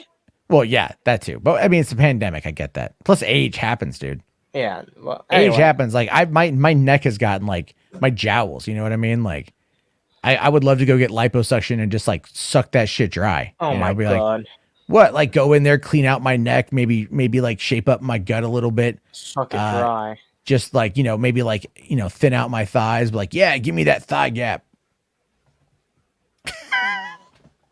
This is the strangest episode of HWAD yet. No, it's not. Yes, it is. No, it's Is it?